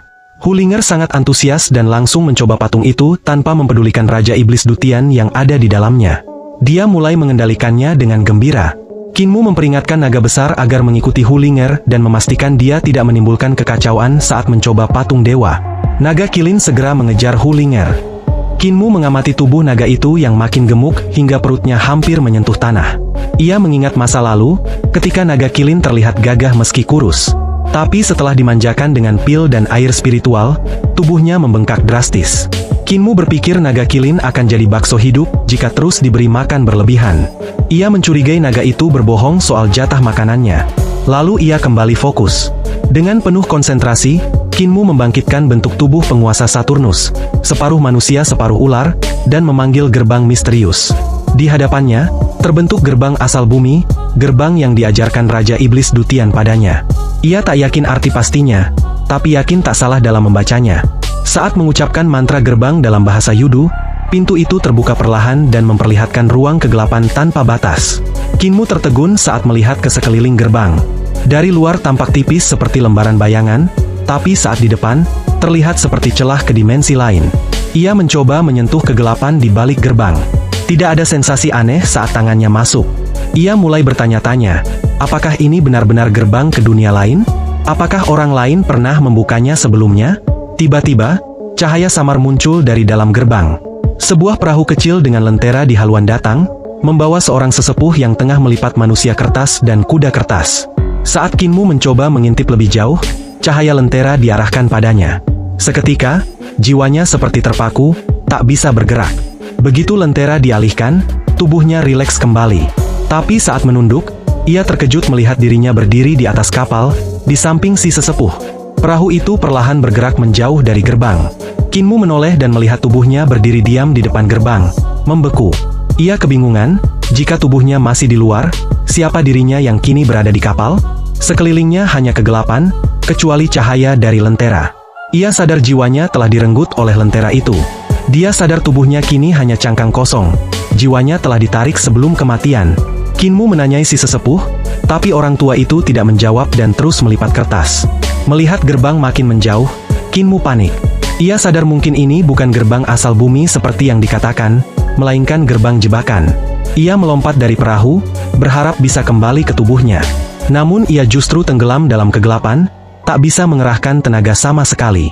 Perahu semakin jauh dan cahaya lentera memudar, meninggalkannya dalam kehampaan. Kinmu merasa seperti terjebak dalam mimpi buruk yang tak berujung, tak berdaya di tengah kegelapan tanpa harapan. Putus asa, ia meneriakkan bahasa Yudu dari dalam jiwanya. Nada kuno dan magis yang hanya bisa digunakan oleh roh.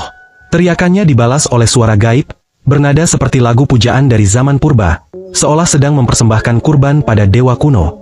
Tiba-tiba tubuh jiwanya terangkat, lalu melesat cepat seperti kilat menuju tubuh aslinya di luar gerbang. Ia kembali ke tubuhnya dengan terengah-engah, seluruh tubuh dipenuhi keringat dingin. Di balik gerbang, perahu itu masih mengapung, sesepuh di atasnya hanya menatapnya tanpa lagi mengarahkan cahaya. Kinmu bersiap menutup gerbang kapan saja, lalu bertanya kepada sesepuh itu tentang makna kalimat yang disebut sebelumnya. Orang tua itu menatapnya, lalu berkata bahwa kalimat itu berarti, bumi adalah asal mula yang agung. Jika Kinmu mengatakannya lebih awal, jiwanya tidak akan direnggut. Perahu perlahan menjauh dan suara sesepuh itu terdengar samar dari kejauhan, menjelaskan bahwa gerbang itu adalah pengaruh surga Yudu, bukan tempat bagi orang hidup. Kinmu menyadari Raja Iblis Dutian telah menipunya, namun juga merasa lega karena masih hidup dan bisa membalas nanti. Ia juga menyadari jiwanya telah diperkuat karena kejadian ini, bahkan tubuhnya terasa lebih kuat saat mempraktikkan tekniknya. Kini ia mengerti bahwa meskipun Raja Iblis Dutian penuh tipu daya, tidak semua yang diajarkan salah. Bentuk tubuh penguasa Saturnus dan pengaruh gerbang surga sangat krusial untuk pengembangan kekuatan jiwanya. Beberapa saat kemudian, ia merasa jiwanya semakin stabil. Gulungan di tangannya memperlihatkan simbol aneh yang kini mulai bisa ia pahami. Meski tak mengenal huruf-huruf itu, pengetahuan tentang maknanya seperti masuk langsung ke dalam pikirannya. Kinmu menatap gulungan yang ada di tangannya. Tulisan di sana tidak banyak, tapi dalam sekejap, berbagai logika kultivasi terkait jiwa muncul di pikirannya. Raja Iblis Dutian pernah bilang ada mantra Yudu dalam gulungan ini, tapi ternyata itu hanya tipuan untuk memancingnya. Satu-satunya yang benar adalah bahasa Yudu itu sendiri, sementara sisanya hanyalah kebohongan. Dia mengamati dan menganalisis gulungan dengan seksama. Jika memahami seluruh keajaiban tulisan di sana, dia memang bisa mempelajari mantra yang berhubungan dengan jiwa. Namun sebenarnya fungsi utama gulungan ini adalah untuk memperkuat jiwa, bukan sekadar mantra. Setelah menghafal tulisan di gulungan itu, Kinmu duduk bermeditasi dan mencoba menyelami makna mantra jiwa di dalamnya. Ia membandingkan dengan ilmu yang sudah dikuasainya. Mantra dari kitab suci Iblis Surgawi Pendidikan Agung, mantra di Kekaisaran Barbar, 8 serangan petir dari Matua, hingga mudra kebebasan agung dari ras iblis. Dengan ide itu, Kinmu mulai menggabungkan kata-kata Yudu ke dalam jurus sinar matahari memurnikan jiwa yang di langit, salah satu jurus 8 pukulan petir, yang merupakan jurus terkuat dalam Sutra Mahayana Rulai. Meskipun jurus itu telah sempurna, Kinmu berhasil menyempurnakannya lebih jauh dengan menyatukan berbagai teknik kultivasi yang dimilikinya. Berlatih gerakan demi gerakan, pukulan demi pukulan, tinjunya membentuk mudra hati dan matahari. Dengan setiap serangan, gemuruh petir terdengar, dan api karma mulai menyala dari tinjunya, membakar jiwa dengan intensitas yang terus bertambah hingga menyelimuti seluruh halaman. Saat sedang asik berlatih, Master Balai Pedang datang tergesa-gesa membawa kabar buruk. Raja Surgawi Lu terluka parah dan berada di rumahnya, ingin bertemu dengan Kinmu sebagai pemimpin sekte. Kinmu segera mengikuti Master Balai Pedang. Di tempat itu, Raja Surgawi Lu tampak sangat lemah. Luka di tubuhnya luar biasa parah, bahkan lebih buruk dari luka guru kekaisaran perdamaian abadi. Tubuhnya compang-camping dan penuh noda darah. Luka bukan hanya fisik, tapi juga merusak harta karun ilahi dan jiwanya. Embrio roh membatu, beberapa harta ilahi hancur total, dan jembatan ilahi pun runtuh. Raja Surgawi Lu mengungkapkan bahwa dia telah menemukan keberadaan Raja Surgawi Qian, tapi kemudian tiba-tiba Kinmu menghentikannya dan mulai menyembuhkan lukanya dengan air liur naga dan ramuan. Namun, luka di jiwa dan harta suci semakin memburuk. Raja Surgawi Lu menceritakan bahwa dirinya disergap oleh kelompok yang menggunakan seni ilahi yang dikenalnya. Salah satu pelakunya adalah pejabat tinggi tingkat pertama Istana Kekaisaran, San Nantuo, Guru Agung Putra Mahkota, yang menyempurnakan teknik meditasi harta roh tak tergoyahkan. Kinmu segera menggunakan teknik penciptaan iblis surgawi untuk menyegel jiwa Raja Surgawi Lu agar tidak melayang pergi. Meski sudah berusaha, Kinmu tahu bahwa jiwa Raja Surgawi Lu sudah mulai tercerai-berai, dan dia tak bisa bertahan lama lagi. Raja Surgawi Lu tersenyum lirih dan mengakui tak mampu membantu lebih jauh. Ia merasa menyesal tidak bisa melihat Kinmu memimpin sekte suci maju setelah kepergian Patriark. Jembatan ilahi dan harta ilahinya runtuh satu persatu, menandakan ajalnya semakin dekat. Dengan napas terakhir yang berat, Raja Surgawi Lu berdoa agar Kinmu terus maju dan berpesan agar tubuhnya dikuburkan di bawah pohon guru suci di Gunung Kedatangan Suci, tempat yang ia rindukan.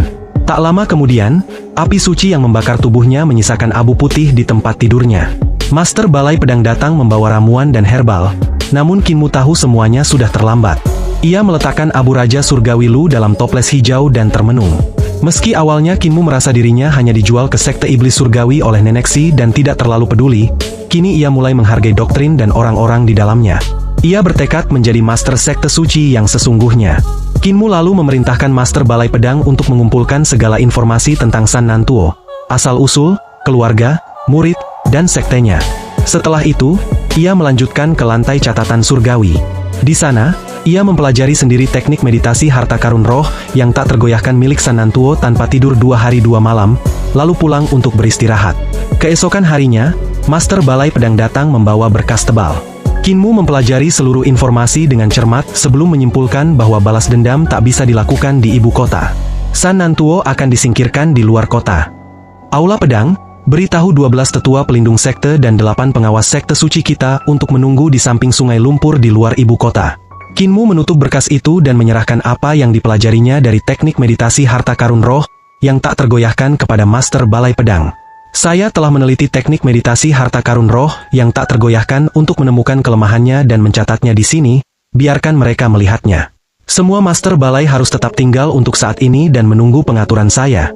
Aula Pedang menerima perintahnya dan bangkit untuk pergi. Kinmu memanggil Hulinger dan Naga Kilin dan memerintahkan mereka untuk tinggal di perguruan selama beberapa hari ke depan. Dia kemudian pergi ke ujung gang di kediaman sarjana dan menemukan Wei Yong. Saudara Wei, apakah Adipati Wei sudah kembali? Wei Yong berkata, dia baru saja kembali beberapa hari yang lalu setelah memadamkan pemberontakan. Bisakah saya menyusahkan saudara Wei untuk pulang dan memberitahu bapakmu bahwa akan ada sesuatu yang menyenangkan untuk dilihat di biara Nantuo? Wei Yong bingung, tetapi dia tetap tersenyum. Meskipun ayahku yang sudah tua suka ikut bersenang-senang, dia tidak ikut bersenang-senang sembarangan. Jika situasinya tidak cukup besar, dia pasti tidak akan ikut. Lagi pula, ocehannya sampai ke telinga semua orang di ibu kota. Apa sebenarnya itu? Kinmu berkata, katakan saja padanya, kamu akan tahu begitu kamu sampai di sana. Wei Yong pun turun gunung bersamanya. Mereka pun berpisah kemudian, dan Kinmu datang ke paviliun pendengar hujan di Gang Bunga. Fu Qingyun menyambutnya dengan tergesa-gesa dan berkata, pemimpin sekte. Kinmu mengangkat tangannya dan memberi isyarat agar dia tidak berkata apa-apa lagi.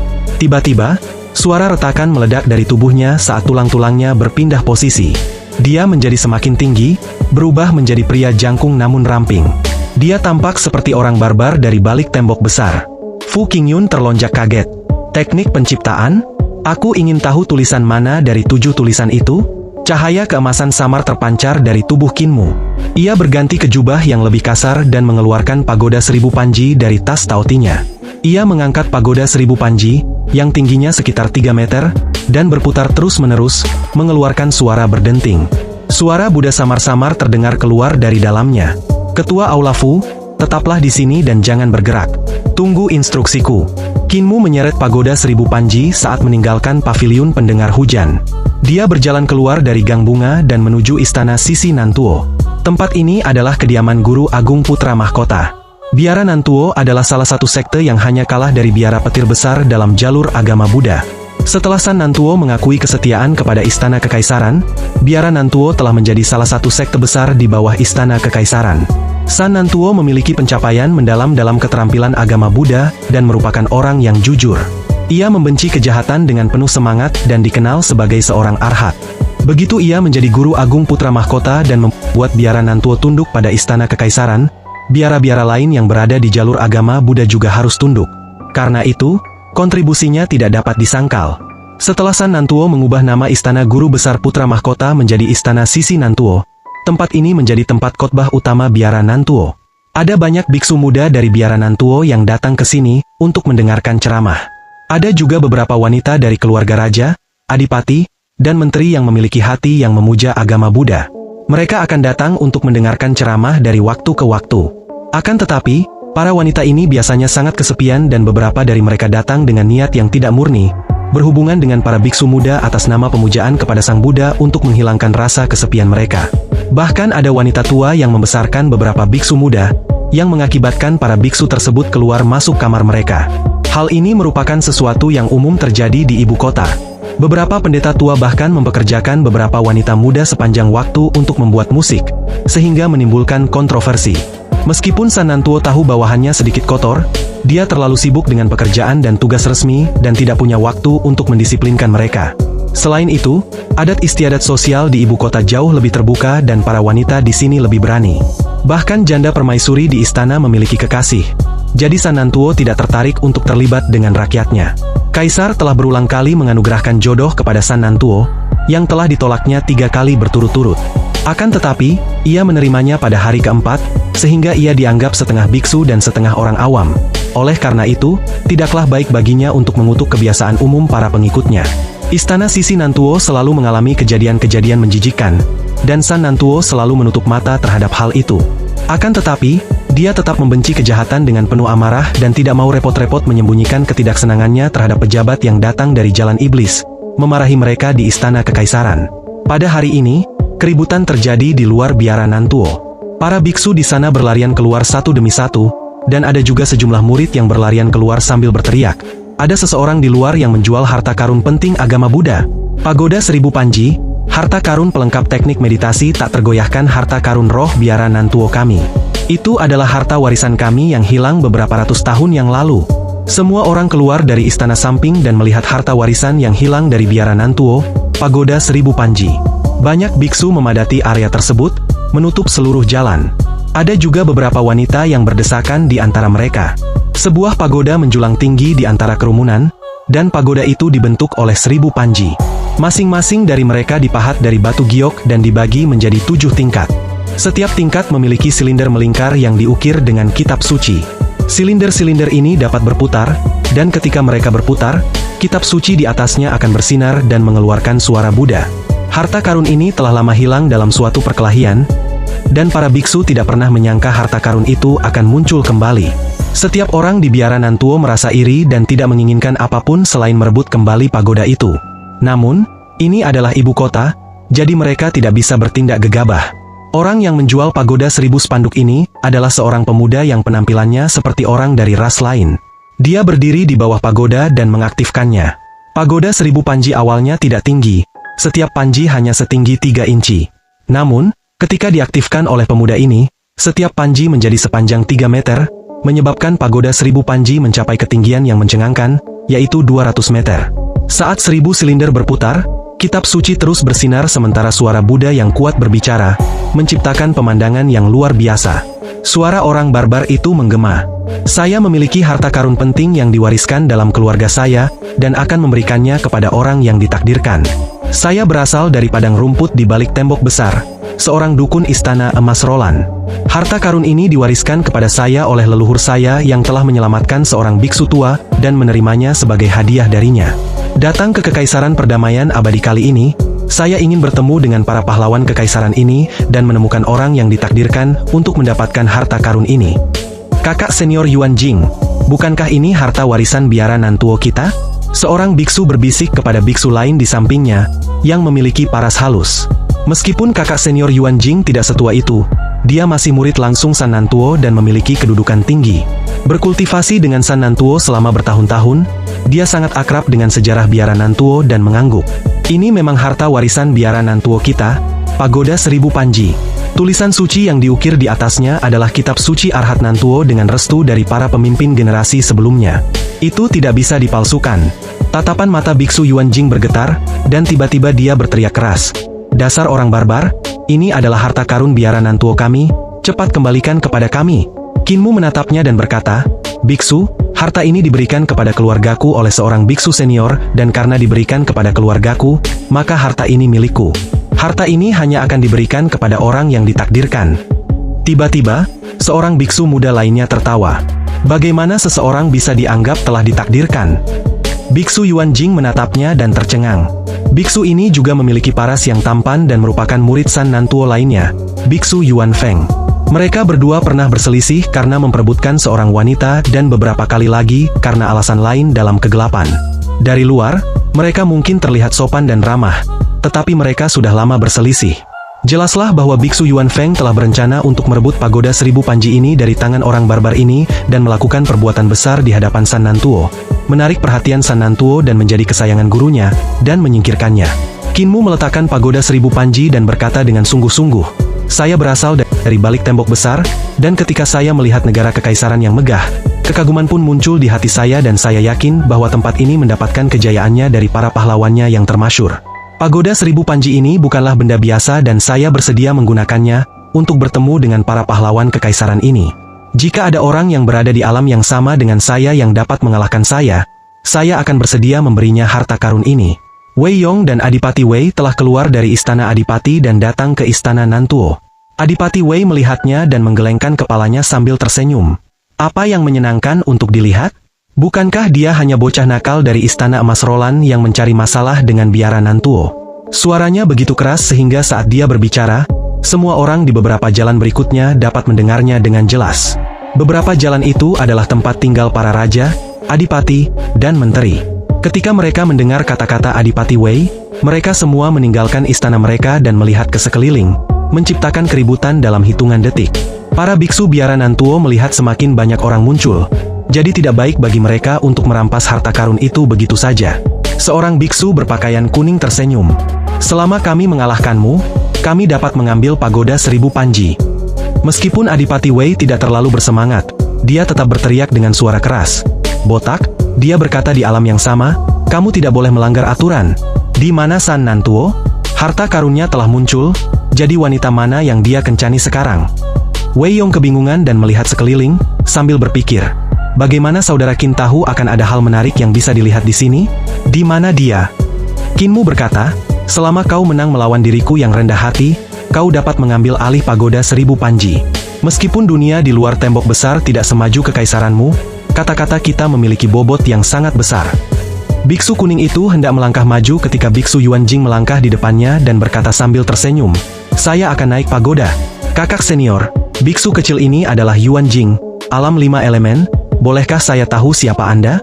Kinmu berkata dengan sungguh-sungguh, Istana Emas Roland, Pangongso, alam 5 elemen. Semangat biksu Yuan Jing meledak saat ia melakukan teknik meditasi harta karun roh yang tak tergoyahkan. Sinar bersinar terang dari tubuhnya, dan penampakan seorang Buddha yang besar muncul samar-samar di belakangnya. Buddha yang besar itu memiliki 1000 lengan yang memegang 1000 harta karun. Buddha besar itu tiba-tiba menyatu dengan biksu Yuan Jing dan menghilang.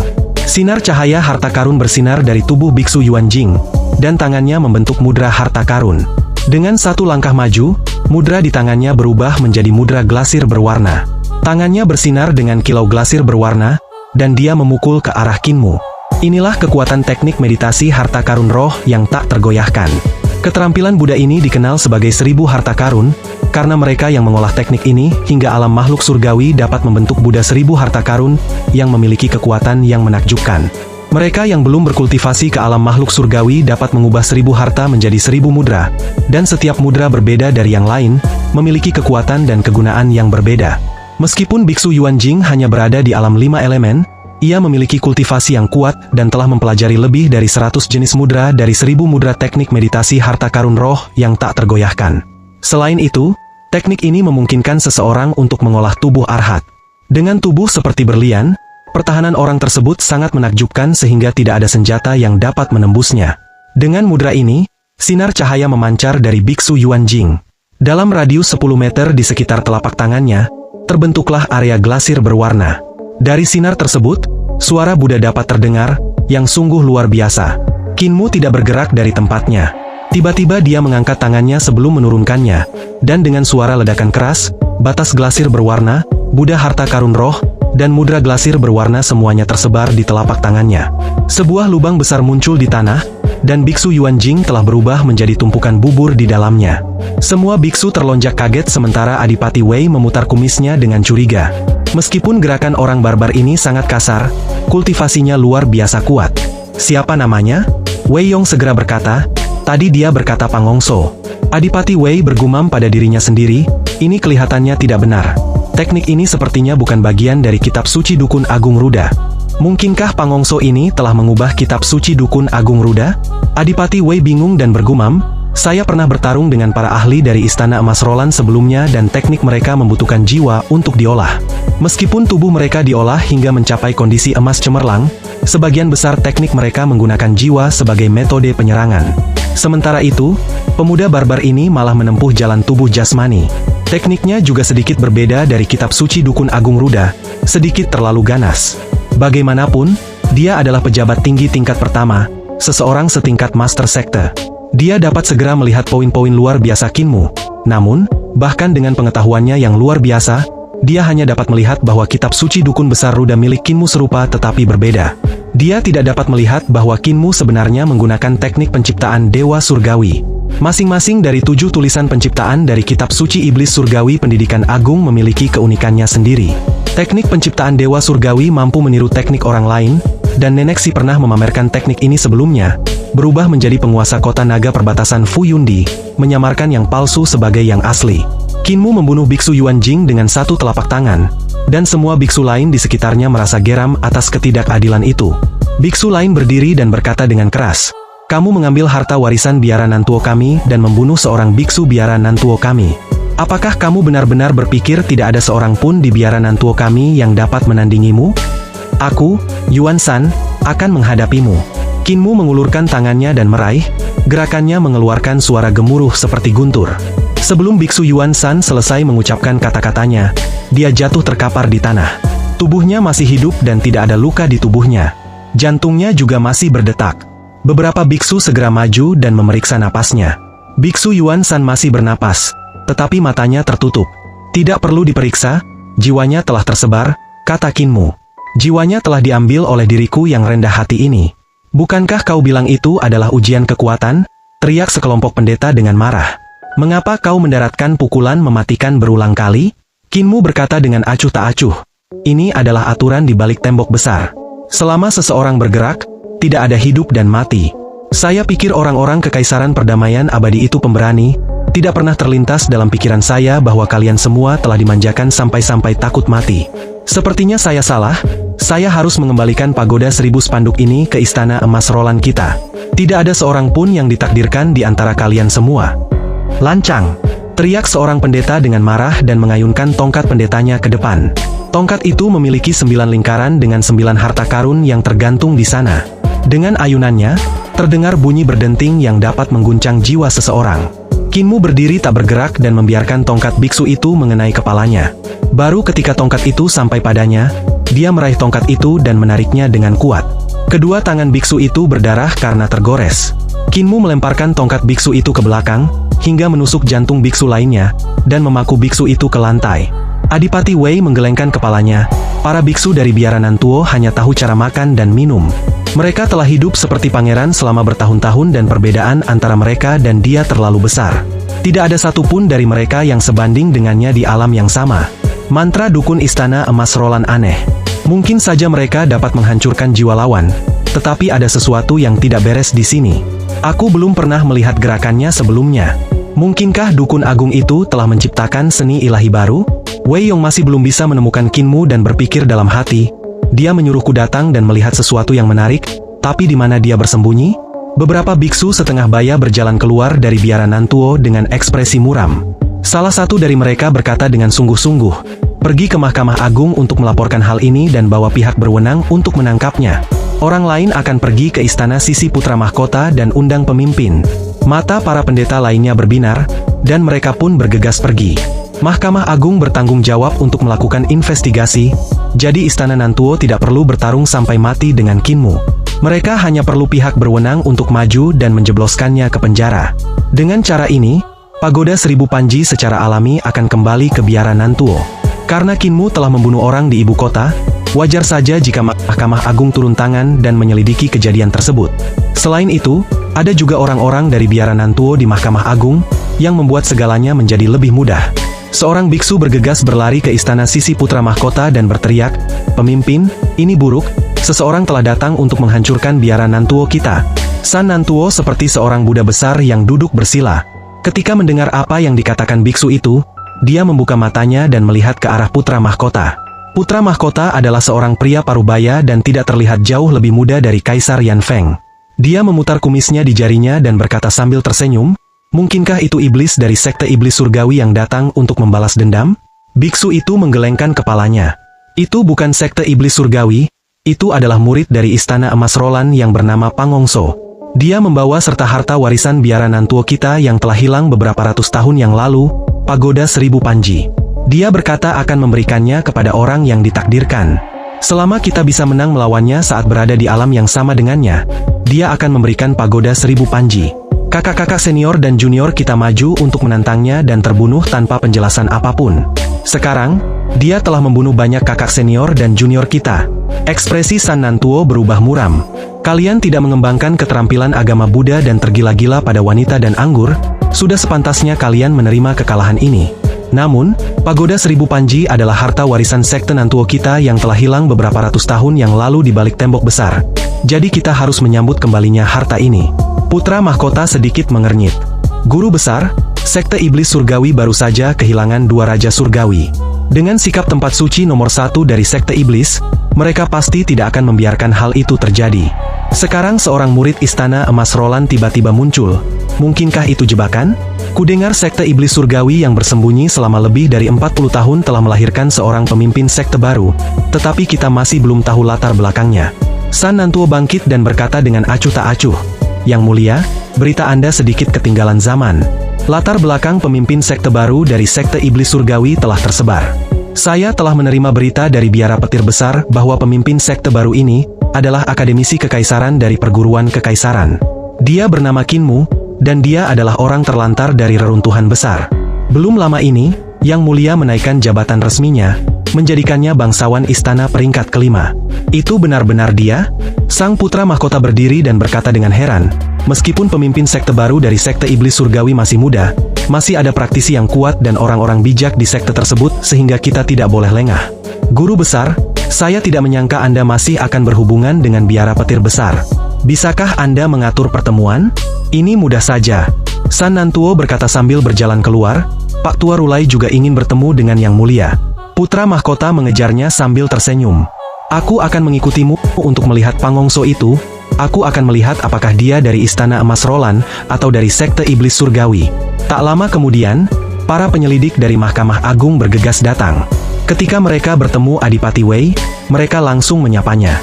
Adipati Wei melihat San Nantuo dan putra mahkota berjalan mendekat dari sudut matanya dan berkata dengan suara lantang, "Kaisar pernah memberi perintah di masa lalu bahwa istana kekaisaran akan menjadi milik istana kekaisaran dan dunia persilatan akan menjadi milik dunia persilatan. Ini adalah dendam dunia persilatan, jadi Mahkamah Agung tidak perlu ikut campur.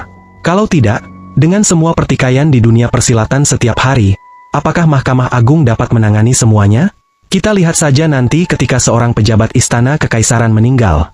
Tuan San, yang mulia, ikutlah bersenang-senang di sini. Ekspresi San Nantuo menjadi muram, sementara sang putra mahkota tersenyum. Guru besar, sebaiknya kita pergi ke sana. Kalau tidak, mulut besar Adipati Wei akan terus mengoceh sampai seluruh ibu kota mengetahuinya. Kalau dipikir-pikir, sudah waktunya untuk mengubah aturan yang ditetapkan ayah saat itu.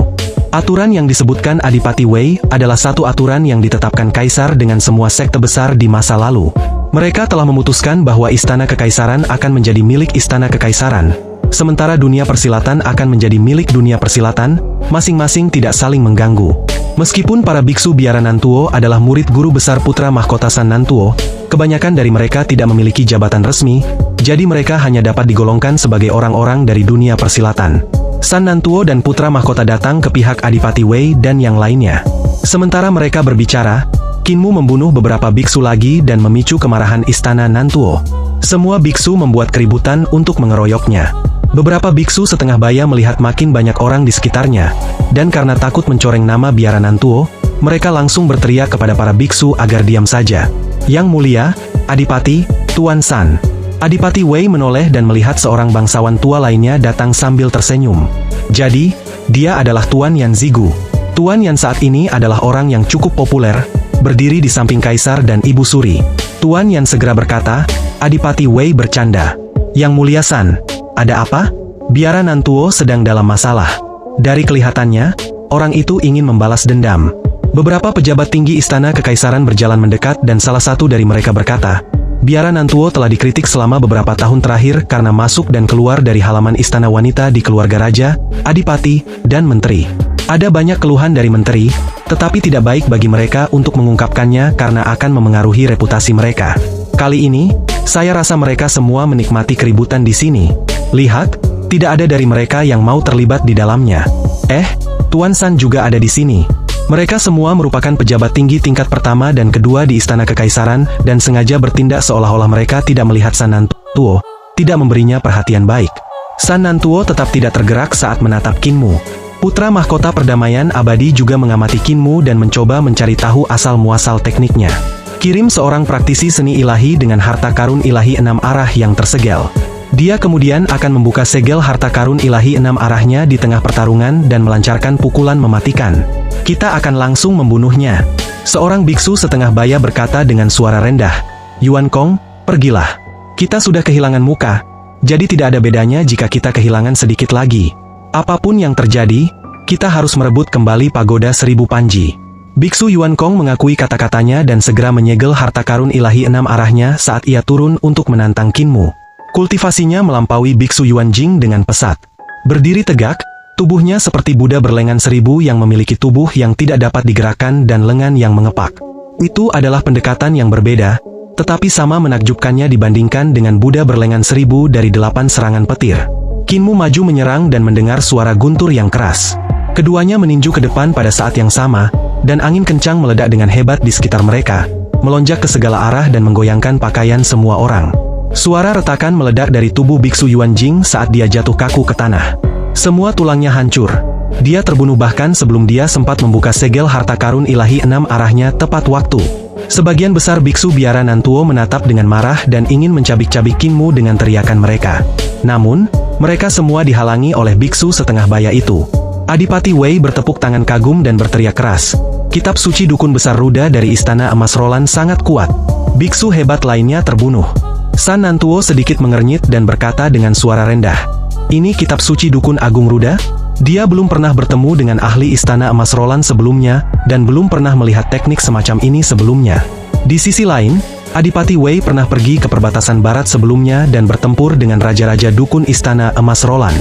Putra mahkota perdamaian abadi merenung, aku pernah mendengar bahwa para dukun di Istana Emas Roland menggunakan jiwa mereka untuk berkultivasi, mengubah diri mereka menjadi setengah manusia dan setengah iblis, mengalami segala macam transformasi. Saat dia mengatakan ini, seorang biksu lain dari biara Nantuo maju dan langsung membuka segel harta karun ilahi 6 arah, ingin menjalankan seni ilahinya. Dia mengambil keuntungan yang tidak adil dari Kinmu dengan segera mendekatinya dan meletakkan mudra di dadanya. Biksu dari biara Nantuo itu membuka harta karun ilahi 6 penjuru dan kekuatannya meningkat secara eksponensial saat seni ilahinya meledak. Ia bahkan lebih kuat dari Yuan Kong dan telah mengolah lebih dari 400 harta karun dari 1000 harta karun dalam teknik meditasi harta karun roh yang tak tergoyahkan. Ia memiliki lebih dari 400 mudra, dan ia menggunakannya satu demi satu. Seketika, aura Sang Buddha bersinar terang dengan warna-warna yang mengalir. Biksu itu tampak seperti seorang Buddha yang sedang marah saat menaklukkan setan dan iblis dan menerima sorak-sorai pujian dari orang banyak. Kultivasi yang luar biasa, Biksu Yuan Yu. Seorang wanita dari suatu keluarga berseru kagum dengan ekspresi tergila-gila. Saat dia berkata demikian, tubuh Kinmu tersentak, dan dia berubah menjadi dewa berkepala banteng, bertubuh manusia, dan berkuku banteng. Seluruh tubuhnya bersinar dengan kilau keemasan yang cemerlang saat dia menginjak dua naga. Mata banteng muncul di tengah alisnya dan jejak api melesat keluar, mengiris leher Biksu Yuan Yu. Biksu Yuan Yu hanya bisa merasakan dirinya terlempar ke belakang. Ia melihat ke sekeliling dan melihat tubuhnya dengan leher terbuka yang memuntahkan darah, tanpa kepala. Kepalanya melayang ke dada wanita yang tampak tergila-gila, membuat kulitnya pucat pasi saat dia berteriak keheranan sebelum pingsan. Ekor Kinmu bergoyang dan memukul pantatnya 2 kali, yang langsung membuatnya merah. Tatapan mata putra mahkota perdamaian abadi berkedip, dan dia berkata, itu seharusnya kitab suci dukun agung Ruda dari Istana Emas Roland. Namun, mengapa dia harus memukul pantatnya sendiri? Apakah ini mantra aneh dari Istana Emas Roland? Adipati Wei melihat Kinmu kembali ke wujud normalnya dan sedikit bingung. Ia melihat ke arah Istana Guru Kekaisaran dan berpikir dalam hati, Guru Kekaisaran, orang dingin itu, tampaknya pernah mengembangkan teknik yang sama sebelumnya. Aku ingat pernah melihatnya menunjukkan wujud seperti itu sebelumnya. Aneh, Guru Kekaisaran, bocah tua ini, sebenarnya tidak keluar untuk melihat keributan itu. Apakah ia dikuras habis oleh semua dayang istana yang diberikan kaisar kepadanya? Pangongso benar-benar murid Istana Emas Roland? San Nantuo sedikit ragu. Istana Emas Roland adalah tempat suci nomor 1 di balik tembok besar dan orang-orang di sana menyebut diri mereka dukun. Mereka mengolah mantra jahat dan menggunakan jiwa untuk merekonstruksi tubuh mereka menjadi bentuk yang bukan manusia atau iblis. Apa yang baru saja dilakukan Kinmu adalah transformasi dewa. Di antara mereka yang mencapai alam 5 elemen, hanya sedikit yang berhasil mengolah transformasi dewa. Guru Kekaisaran Perdamaian Abadi, monster ini, masih mengeluh tentang perguruan kekaisaran yang tidak mengajarkan pengetahuan mendalam. Tetapi itu bukan karena tidak ingin mengajarkannya. Itu karena tidak banyak orang di antara direktorat yang dapat mengolah transformasi dewa dari alam 5 elemen. Selain itu, transformasi dewa Kinmu juga luar biasa. Bahkan Guru Kekaisaran pun tercengang karena tampaknya tubuh jasmani dan ki vitalnya berubah menjadi dewa. Dan bahkan ada tanda-tanda roh dan jiwanya berubah. Ada juga perubahan aura yang sangat luar biasa. Tuan San, banyak muridmu yang terbunuh, tidakkah kau akan menantangnya secara pribadi? Adipati Wei berkata sambil menggelengkan kepalanya. Kau harus menantangnya secara pribadi dan mengalahkan orang barbar ini. Hanya dengan begitu reputasi biara Nantomu bisa diselamatkan. Para murid-muridmu benar-benar kurang. Orang itu baru saja menggunakan seni ilahi dari alam 6 arah, tetapi kepalanya masih dipenggal oleh lawan dari alam 5 elemen. Ini benar-benar memalukan. Tatapan San Nantuo goyah, tetapi dia mengabaikan pria itu. Dia tahu bahwa mulut Adipati Wei dapat menelan seluruh langit. Jadi jika dia membalasnya, pihak lain pasti punya cara untuk memaksanya menantang Kinmu. Namun, itu adalah sesuatu yang tidak dapat ia lakukan dengan cara apapun. Ia tidak yakin akan menang saat bertarung dengan kekuatan alam yang sama.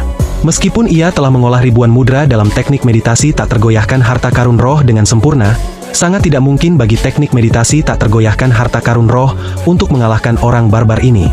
Jika dia kemudian mengeksekusi alam 6 arahnya, hal itu pasti tidak akan luput dari pandangan Adipati Wei. Dan jika dia mulai mengoceh tentang hal itu akan lebih memalukan. Tidak diragukan lagi bahwa Adipati Wei akan membocorkan hal itu. Putra Mahkota Perdamaian Abadi berkata dengan suara rendah, Guru Agung, aku punya beberapa petarung hebat bersamaku, mungkin mereka bisa membantumu mengalahkan orang barbar ini. San Nantuo menggelengkan kepalanya. Aku sedang memikirkan di mana penjaga orang barbar ini. Penjaga? Putra Mahkota Perdamaian Abadi sedikit tertegun. San Nantuo melihat sekeliling dan berkata, Yang Mulia mungkin tidak tahu ini, tetapi setiap orang yang menghalangi gerbang membutuhkan penjaga di sisi mereka. Ini untuk mencegah mereka dibunuh. Misalnya, ketika Sekte Dao menghalangi gerbang perguruan kekaisaran, dan Yang Zi adalah penjaga Dao Zi. Ketika biara petir besar menghalangi gerbang perguruan kekaisaran, Biksu tua Jingming bertindak sebagai penjaga Fozi. Agar orang barbar ini begitu berani, pasti ada penjaga dari Istana Emas Roland di dekatnya. Orang ini pastilah seorang ahli tingkat master sekte. Hanya ketika kita menemukan dan mengalahkannya, kita bisa mendapatkan kembali wajah biara Nantuoku. Dia tahu bahwa dengan kebenciannya yang membara terhadap kejahatan, dia telah menyinggung banyak menteri setiap hari. Selain itu, dengan bagaimana para pengikutnya mempraktikkan kebiasaan-kebiasaan yang rusak, banyak orang di kota itu yang menunggu untuk melihatnya mempermalukan dirinya sendiri. Jika ia ingin menyelesaikan masalah ini, pilihan terbaik adalah mencari wali pembuat onar itu dan membunuhnya dengan cara yang adil dan terhormat. Mengenai hidup dan matinya pemuda itu bukan urusannya. Tiba-tiba, San Nantuo berjalan menghampiri pemuda itu, dan para biksu biara Nantuo tidak dapat menahan rasa terkejut dan gembira. Mereka semua memberi jalan kepadanya. Kinmu berdiri di luar istana Nantuo, mayat-mayat di sekitarnya telah diseret. Dari awal hingga akhir, lebih dari 10 biksu telah tewas di tangannya, dan para biksu biara Nantuo menatapnya dengan marah, tetapi mereka tidak berani bergerak. Begitu mereka menyadari San Nantuo datang sendiri, antisipasi tumbuh di hati mereka. San Nantuo mengangkat kepalanya dan menatap pagoda 1000 panji dengan tatapan sekilas. Siapa yang memberimu nyali seperti itu untuk mengambil harta warisan biara Nantuo kita yang telah dicuri Istana Emas Roland beberapa ratus tahun yang lalu untuk memblokir gerbang biara Nantuo kita? Kinmu menggelengkan kepalanya. Kali ini aku datang untuk menjual harta karun ini kepada orang yang ditakdirkan dan bukan untuk menghalangi gerbang biaramu. Jika orang lain ingin mendapatkan pagoda 1000 panji ini, mereka juga bisa datang dan menantangku. Selama mereka ditakdirkan, tidak ada salahnya memberikannya kepada mereka. Biksu agung ini, jika kau memiliki kemampuan, kau bisa mengalahkanku dan mengambil pagoda 1000 panji ini. Jika kau tidak memiliki kemampuan, jangan ganggu aku melakukan urusanku. Putra mahkota perdamaian abadi berjalan mendekat sambil tersenyum. Kamu bilang kamu ingin menjual harta karun ini. Kalau kamu menjualnya, pasti ada harganya. Bolehkah aku tahu berapa harga jualnya? Kinmu meliriknya dan berkata, tentu saja ada harganya. Ekspresi para biksu biara Nantuo membeku karena hati mereka dipenuhi kegilaan. Jika mereka tahu mereka bisa membelinya, mengapa mereka bertarung sampai mati dengan orang barbar ini? Semangat putra mahkota perdamaian abadi bangkit dan dia bertanya sambil tersenyum. Berapa harganya? Katakan saja berapa? Tidak ada yang tidak bisa kubeli di dunia ini. Ekspresi Kinmu melembut. Harganya tidak terlalu mahal. 100 kapal terbang dengan tabib dan dukun ditempatkan di masing-masing kapal. Selain itu, saya ingin 200 kereta perang awan. Tidak perlu orang kuat berbaju zirah emas, karena ada banyak orang kuat di tembok besar kita. Ekspresi putra mahkota menjadi suram. Kau mempermainkanku? Kapal terbang dan kereta awan adalah persenjataan militer. Senjata penting kekaisaran perdamaian abadi. Mereka diciptakan oleh guru kekaisaran dan sekelompok praktisi kuat lainnya. Kereta awan adalah senjata penting untuk menyerang kota. Jadi jika kapal terbang dan kereta awan dijual ke tembok besar, ini akan menjadi pengkhianatan. Bahkan jika dia adalah seorang putra mahkota, kaisar tetap akan mengambil kepalanya. Kinmu berkata dengan acuh tak acuh, jika putra mahkota tidak mampu membayar harga ini, maka jangan ganggu aku melakukan urusanku. Ekspresi putra mahkota menjadi suram. Aku akan memberikan harta karun ini kepada orang yang ditakdirkan, kata Kinmu dengan sungguh-sungguh. Mereka yang merasa dapat mengalahkan diriku yang rendah hati ini dapat maju untuk mencobanya. Diriku yang rendah hati akan tinggal di sini selama 3 hari. Jika tidak ada yang dapat mengalahkan diriku yang rendah hati dalam 3 hari, diriku yang rendah hati ini akan kembali ke tembok besar. 3 hari? San Nantuo melihat sekeliling dan masih tidak dapat menemukan penjaga yang bersembunyi di balik bayangan. Ia kemudian berpikir, dengan waktu 3 hari, aku pasti akan menemukan tempat persembunyiannya. Para biksu dari biara Nantuo tidak maju untuk menantang. Jadi Kinmu duduk di jalan dengan tenang dan menunggu. Orang-orang yang menyaksikan keributan itu perlahan bubar. Sebagian besar raja, adipati, dan menteri meninggalkan pelayan mereka untuk mengawasi situasi. Adipati Wei membawa Wei Yong ke istana guru kekaisaran dan mengetuk pintu. Tetua Fu keluar sambil tersenyum dan bertanya, Adipati, ono opo? Di mana guru kekaisaran? Tuan tua membawa nyonya keluar untuk healing halan-halan. Adipati Wei terlonjak kaget dan tergagap. Nyonya? Nyonya apa? Adipati Wei mungkin tidak tahu. Tetapi setelah kaisar menghadiahi tuan tua dengan 100 dayang istana, tuan tua sangat senang. Keesokan harinya, dia bertemu dengan salah satu wanita dan mengadakan pernikahan di hari yang sama dengan berbagi piala pernikahan.